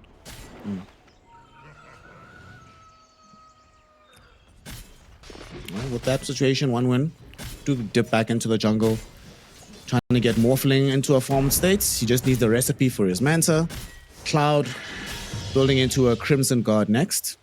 I mean, that definitely makes sense when the enemy Beastmaster went for the Helm, right? For sure. What I'm interested is like no Lotus Orbs on their side. That's something that I maybe would have expected perhaps from the Clock or the Dark Willow even a little bit earlier. Maybe even the Centaur, you know, getting he's queuing up Shivas afterwards, after the Crimson. I feel like Lotus is omega good this game. Lotus Orb can be incoming. Down bottom, what is Chira doing? He's going for his BKB, okay. Just picked up an Echo Saber. They clearly do not want to fight right now. He got Echo Saber instead of going straight for the BKB. So they're all just going to sit back, farm it out, and they know Navi's Aegis is about to finish, so I doubt Navi's going to make incredibly aggressive maneuvers in the next 5 minutes or so. Yeah, this Echo is definitely the more scaling kind of an approach. Like you get an Echo Saber, you can flash farm a little bit better. Chill back and enjoy your game. With the BKB, you are committing a bit more to taking these engagements. But same can be said with, honestly, with Echo, you can still fight. You can still find some pickoffs if they present themselves. Navi and the gang with the BKB on Sanctity are trying to find somebody. They have an Observer Ward onto Cloud. Malady, can he close the gap in time? Not just yet. Cloud does not know that he's being scouted. Yeah, he's dead. Well, was fun, buddy. It was a good time. I hope you enjoyed those creeps. Here comes the gang. There's the truck. And probably another 1,000 gold or something ridiculous like that. Yeah, definitely. Now with the level 2 track, we'll see in a second. But I wouldn't really be surprised. Yeah, 1,100. Yeah. It's also where he died. He felt very safe because he's farming straight under his tier 3, right? So he's not, even if he dies, he's like, okay, they moved all this way. It probably has to be a smoke. Also, if they're killing him, they are not killing Munkushi. So the Morphling gets to just farm and farm away. And eventually try to become active in this game. He's actually changed his mind. He's going back for the Kanda. So after finishing the Manta, he's like, yeah, let's still just play to be able to burst down some of these heroes. And you were mentioning it, right? That one of the things that this BH is scared of is magical burst. And they definitely didn't want the Tiny to be the only source of that. So I like this Kanda pickup. Yeah, for sure. It's not only for the bounty, of course. Like all of these heroes are a bit more squish side. Besides the Beastmaster, right? Like all of them can be bursted down. Your Venge, your Rubik, your Wind Ranger as well. It's a nice thing that he went for the Kanda, then you can combo it up with the Tiny as well. Basically, if you smoke up anyone you find, probably will be dead. Just by the burst. Looks like they might set up for something here on the side of Navi. Multiple heroes congregating in the triangle. But looks like they're uncertain about whether or not to make the play, but now they decide. Smoke up, Malady. Hopefully he leads the charge to swap somebody back, but 1win is reading this move quite well. Most of their heroes are situated inside the base. They are not going to get caught out by the smoke. They're playing it really damn carefully. The same way Jaro played it, but this time around they will smoke up. They don't have a BKB on Tiny, but they do have it. They do have that Manta that we discussed on Morphling, so one save item is there.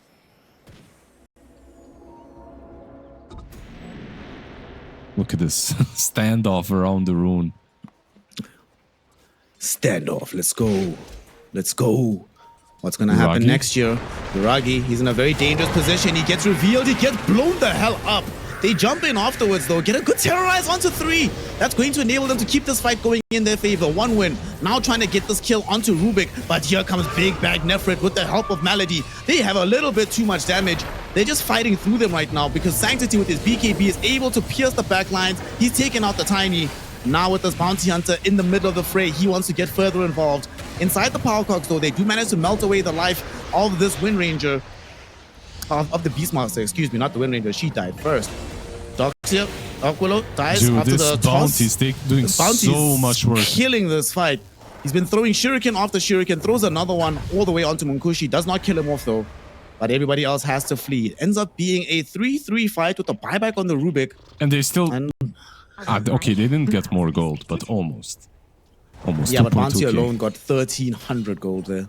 Yeah, he got as much as Morphling, which is really good for the Morphling, all things considered. So why did all of this happen? It happened because of this crazy standoff around the rune where Navi were the first one to lose their composure.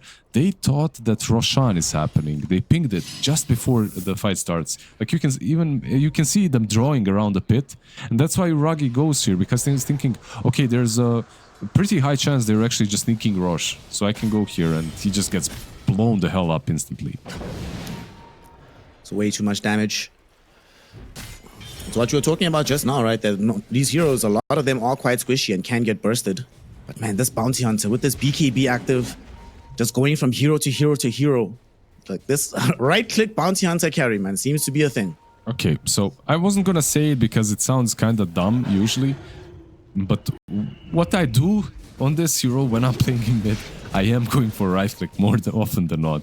It's just like some... He used to be even stronger on right-click when what was the difference? He had that... Yeah, the shard wasn't this one. Basically, he had that shard that gave him 30%, which is the talent now. But it was kind of stronger because you can get it on level 15, on minute 15, and then you have the stun as well. It was pretty damn broken. But I think this mixed approach to the right-click plus the Aghanims is really strong. Right-click becomes ridiculous when you don't have anything to worry about, which is what I think this game is very much like. So he could even opt to... Like, he's going for Kanda. It's sort of a right-click, but also a lot of damage on the track and on the Shuriken. Respect. Might get some gold happening with the track because Respect is scouted. He was hoping to also cancel the TP of the Dark Willow. Won't be able to do that. With the track out, they're getting some more heroes in, and another 1,000 gold in favor of Navi. Yeah, just 1,000 gold. Every time a hero with the track dies, that's a pretty good deal if you ask me. But it's not all doom and gloom for one win. Respect was creating some space, forcing them to play on that side of the map away from Munkushi, which means that he finishes his Kanda now. The Smurfling is still, you know, the enemy team is winning, but the Smurf is still very, very strong right now in the game. I mean, you are winning, but the Bounty, even with all of his track kills, he's not going to win you the game alone. You need a carry that will eventually do it, and Yuragi, he did get blown up the last fight. This time around, of course, he does have Aegis and most likely Vengeful that will be a little bit more careful with the positioning to swap him out. But they can still do it on one win for sure. They have the Kanda that you mentioned on Morphling, also the BKB on Tiny, the Crimson on Centaur. They're ready to take these engagements. They ideally would not like to fight into this Aegis, but they might not have a choice because Navi is putting a lot of pressure down bottom, and they're not leaving. They want to try and get as much out of this Aegis as possible. So one win forced into the mass Power Rangers TPs. They will return, but they'll probably just have to give up the tier 3 tower. Radiant's top tower is under attack. Let's see. No one's leaving, right? Okay. They're playing around this Observer Ward. It is in range of the Sentry, so they can deward this, but going to deward this might get you killed. But they have decided to just leave it. They vacate the area. They respect the power of one win. Is under attack. Radiant's top tower has fallen.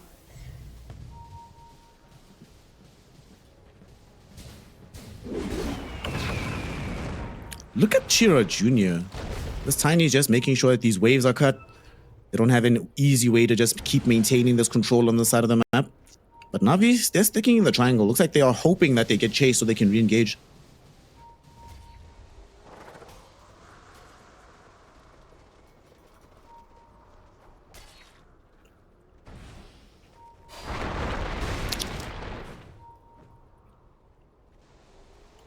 Will this smoke succeed, though, is the question. Na'Vi, 5 hero complements moving together. They do not have the right vision, though, but Chira Jr. might show himself top. Does have blink, though, so should be able to skirt himself into the trees before any real danger approaches. Yeah, he should be fine. Is he fine? Is he fine? They scan for him, they power shot him, they disable the blink dagger, but he has the BKB TP out, and Nefrit does not have a blink dagger, so he cannot close the gap for the primal roll.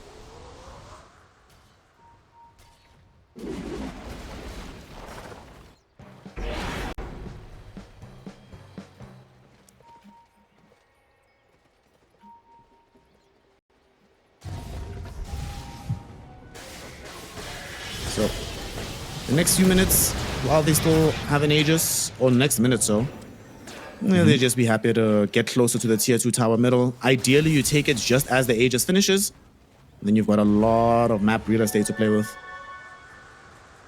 Yeah, straight into the tier 2 tower. Double damage. Aegis. No contesting it possible. I'd like to see them be a bit more aggro and just, you know, high ground, of course, is the bane of all Dota players right now. At least it was in the last patch, and it is in this one as well. But when you have this combo of Venge and Bounty, I feel like you can risk it a bit. And even if you, I don't know, trade 3 for 2, it's not too bad. Like, you get your track kills. Will definitely be more worthwhile an endeavor for you than for the enemy. Munkushi going for the Satanic at some point. Wants a Butterfly as well. A lot of items that he needs to build up in order to feel strong as this morph. But the Aegis is now finished, so Na'Vi have to decide. Are we going to try and leverage our strength right now? We feel we're overwhelmingly strong, or do we wait for Roshan number 3? It's no problem for them to wait it out as well. Like, the next rush could be the game-winning one because, yeah, there you go. Clockwork is out. Respect. They know he's out, but can they catch him?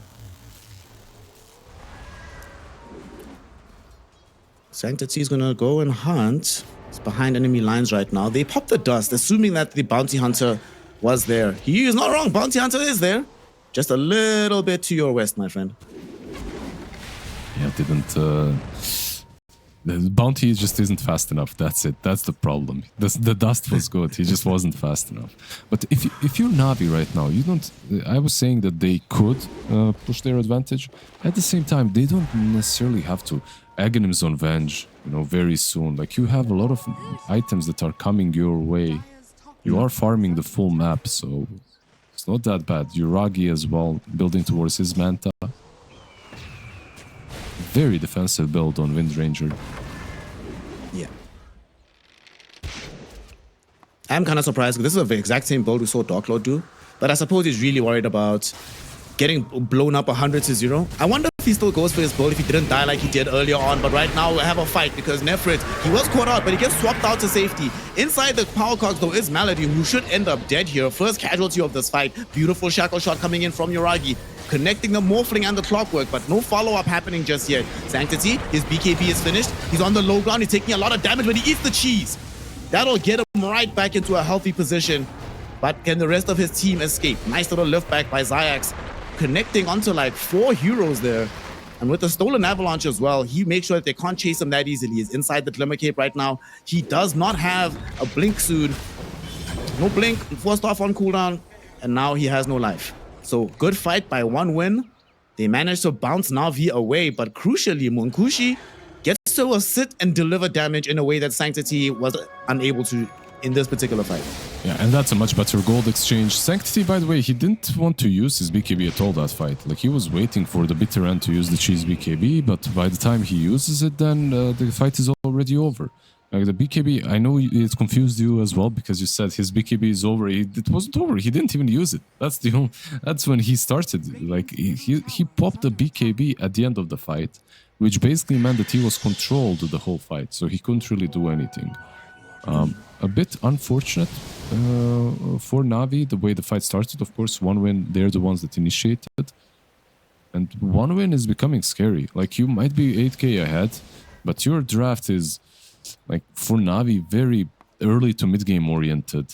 I'm worried for them in these next couple of engagements. Even the Beastmaster, you know, it's not your Aghanim's Beast. This is Helm of Overlord, AC, BKB. This is more utility. Someone that is buffing everyone around him up, not necessarily himself alone. I fully agree. The damage output is starting to become very problematic. Like, even Uragi, he changed his mind. He realized what happened in that fight. No Manta, it's instead going to be a straight-up MKB. He probably also knows that Butterfly will come eventually from the morph, and the Butterfly is now available. Nkushi has it. Yeah, Morphling starting to feel scary. I completely agree with that as well, because you need to carry this game, and the Manta does not allow you to do that. Like, when I said a bit defensive, I meant extremely defensive build if he went for the Manta. You know, if I'm the one that's always calling kills that don't end up happening, whenever you think something is bad, you're the king of, let's just say you don't always express just how bad you think something is, you know? Euphemisms are your thing. Right now, big jump in, Malady's going to be the first one caught and killed, but at the same time, they also take down the Clockwork. Primal Roar going out onto Cloud, Sanctity and them are trying to beat down the Centaur, and they succeed. But now here comes Munkushi. Here comes the Morphling. He is online, baby, and he is the strongest person on the map. They've already taken down 3, moving for the 4th kill. It will be Zayax getting eliminated. It will be a team fight win for 1 win. And that should also be the reward of Roshan. Not only that, but Sanctity bought back. Like, this bounty hunter just used his buyback, so... Ooh, yeah, yikes. That's a really bad engagement for Na'Vi. Their advantage halved. Now with this Aegis being picked up and Rosh killed, it's going to go down almost. 3k. Aghanim's picked up. Yeah, advantage on 1 win. Very nice. Suddenly the game has completely flipped upside down. And even though they were able to kill off Cloud, it just took them so long to do. And this time around, he was actually able to get a lot of damage back in the opposite direction before Munkushi even really got involved. It was really nice to see. Probably, though, not the target that you want to go on any longer. Like, back in the day, like 20, 15 minutes ago, you could bully the Centaur. Like, you could go on him, track him up, kill him off. Yeah, that made a lot of sense. I don't think that's really the case any longer. Like, you can go on him and you can kill him, but you will be blown up doing so. You have some more important targets to deal with. This Tiny has an Ancient Guardian on top of full Kanda completed and Echo Saber and BKB. Like, he is 100 to 0ing anyone on this map right now. 1 win, man. They were playing patiently, eating a lot of deaths from the bounty hunter, but they weathered the storm, and now they are in a very good position to win out this game. I have an Aegis for the next 3 minutes, 40 seconds. You can grab this rune, put it in the bottle, and then get the double damage when they need to hit buildings. Yeah, they do have this shard now on Sanctity. They had it for a bit. They can invis a couple of heroes go in, but Shira, he does have a gem. He can just jump in here with the BKB if he wants to. He's thinking about it, and he will indeed. He finds 3 heroes with the Avalanche, and look at this. The backlines have been pierced. Both Melody and Zayax need to get the hell out of here. That being said, though, Tiny, Chiro Jr. was being manhandled. He will end up dead, so his team definitely need to get more out of this fight to justify his death. And they will indeed by finding Sanctity. That's a dieback on the bounty hunter. Shackle shot onto Cloud prevents the Centaur from going forward. It opens up enough space for Uragi to kill Respect, but now the stolen shackle shot in the opposite direction. Morphling goes right in on him. Uragi is gone without buyback, and ultra kill for the Morphling. Ooh. Holy beast, what a fight coming in from 1 win. Yes, they lose Chiro Jr., but what a trade. You do that any day of the week. The way the fight started was actually pretty good for Na'Vi. They eliminate the Tiny before he can... Well, Tiny dealt a lot of damage, but they eliminate him anyway fast enough. But the way the fight ended was very damn bad for them. Die back on the Venge, die back on the Bounty Hunter, Windrunner out as well. They tried their best to save the Windranger, but nice Morphling just outplayed. Shackle shot, catching her, getting on top of her, then the Centaur follow-up. If they had Creep Wave anywhere close to their base, this game would have been over already. They'd go for the Troll, 100%. Nonetheless, they should still be able to find He didn't quite finish. a lot still. They didn't finish the mid lane. Yeah, he just moves. He moved away Okay. to push top. He wants the creeps in, but I mean, it doesn't really matter. He's just gonna go back and finish it now. Or he Too late. won't. He's gonna go top instead, okay? Now, this is min-maxing, fam. This is efficiency from the carry player of 1win. Top lane of Rax should get taken down. Mid lane has been finished off, and all of this happens before the heroes even respawn. That's one of the most painful feelings in Dota. They're gonna decide not to leave. They're like, well, we still have this Aegis. They pass a mango to Munkushi just so he can replenish his mana pool. But they're happy to go again.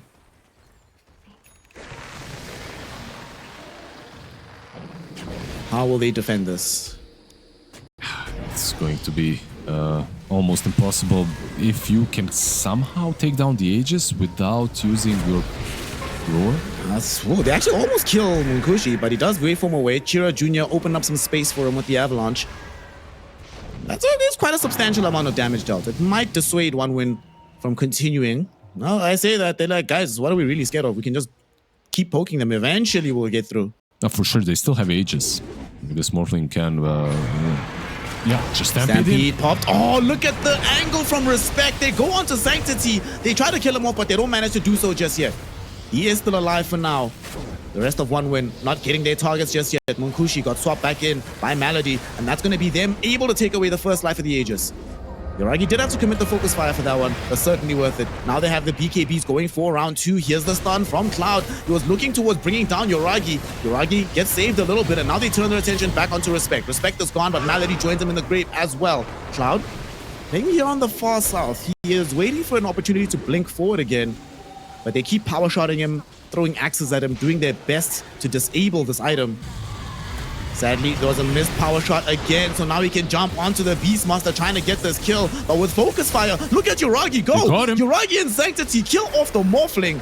Chira Jr. at the very least takes the Ranger Axe. He tries to get out. He will not be allowed to do so. The TP cancels it. Stolen Avalanche does the same to Sweet and Strong. Show us the gold. Navi Show us the gold. hold the game. Tracks on tracks on tracks. I want to see the gold. 10,000! Woo! Yeah, that's about right. 10,000 gold going their way. It's a lot of gold. It's a lot of gold, baby. Will it change a lot? Probably not. Bounty Hunter does have a completed Kanda now, and on top of that, 4.4k gold. It might change, though. It might change things, depending on what items they decide to buy. I feel like maybe if you just go ham. I think you need to go ham at this point. Like, get some rapier or something. He finished off Gleipnir and he bought a pike on Windranger. These items don't strike me as game-changing items. I'm sorry. Like, it's like small upgrades to what you already did. The next item will, though, he's queuing up a Daedalus. I think I would have much preferred the Chrysalis now. But, like, I'm with you that it doesn't really change all that much with the Hurricane Pike. But if he can get to the Daedalus, we already saw in that fight that if left to his own devices and allowed to just hit one person, there's a lot of damage that can be dished out by this Windranger. You see this heart on Bounty Hunter that he's about to buy, or at least he's queuing up. I really think he's unsure about the item build.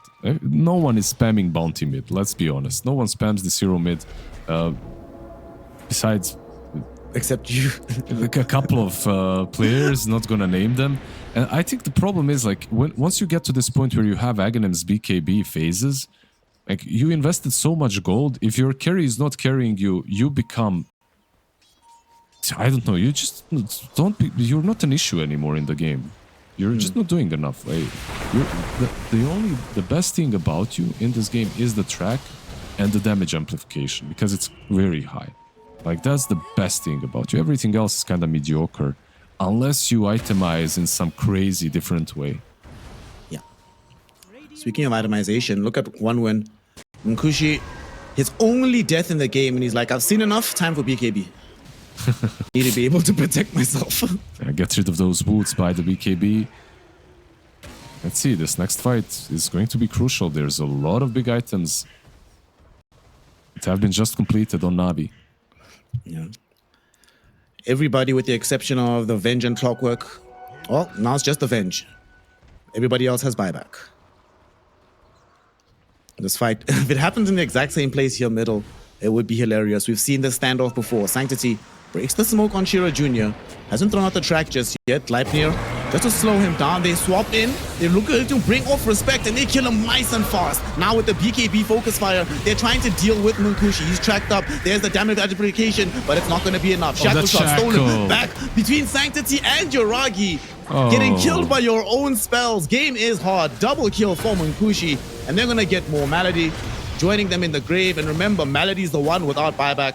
The other two do, though, but they have to commit them very, very quickly. They have glyph. That's the real question.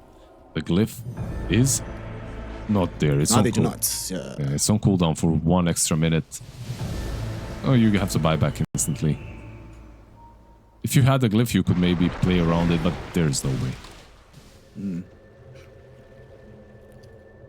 Dude, Munkushi, whenever he steals this Wind Ranger form, pain and suffering with these shackle shots, making life incredibly hard.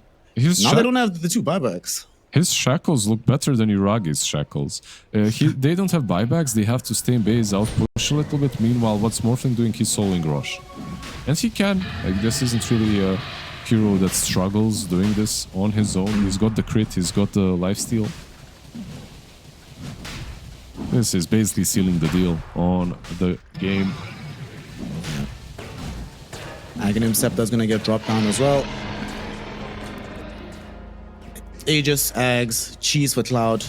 Dude, he took the Aghanims. He didn't give it to anyone else. He's the one that. No, he took it. Yeah.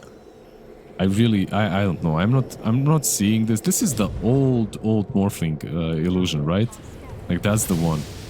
Yes. Outcast to Morph, yeah. So you can switch, the good old times when Morphling was a rat hero, you know, just... These were not good times, Lizard. That was the worst times, bro. Where you could just never kill a Morphling. Man, I was so happy when they changed that. You go on him, and suddenly he's on the other side of the map, you know, split pushing your tier 2 or something. Yeah. Not great. At least this time they'll know exactly where he's at, because there's only one avenue that they can come through. They want to get these megas by destroying their melee racks bottom. We already saw Na'Vi managing to mount a miraculous hold last time, but that was when Munkushi did not have BKB. Now he does, so it's a very different story, being able to kill him afterward, the Aegis especially. Yeah, they have to break the Lincolns. I feel like what they have to do is track and to swap, if they want to even try and... because that's what they just tried. They tried to swap him, but he had the Lincolns on. And it's the track that went through.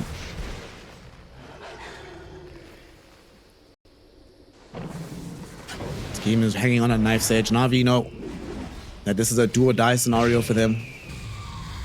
This is something. They're doing the track, swap, roar. Never mind. Junior jumps in, goes in for Nefrit. Nefrit is gone, but he does have buyback. Forced to commit it almost instantly.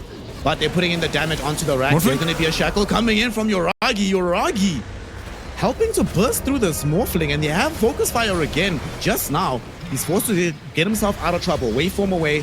He is tracked up right now. Can they bring him down one more time? They get the stun out now onto Yoragi. He didn't get off his BKB. He is going to be losing so much HP and he loses his life. It's a dieback on Wind Ranger. No BKB activated. And she just loses her life. Now Munkushi feels completely unchallenged, reaching forward for the rest of these Na'Vi heroes. They take down Sanctity. He gets swapped into the base, but that's not going to kill a Morphling at this stage of the game, my friend. Bringing down Malady should be easy enough. Nefrit is dying inside his own damn fountain. And they no longer have the Aegis available, but it certainly is not necessary. Another ultra kill for Munkushi, a GG well played call, and a spot in the upper bracket finals for one win. They upset Na'Vi, and they keep the road to the international alive.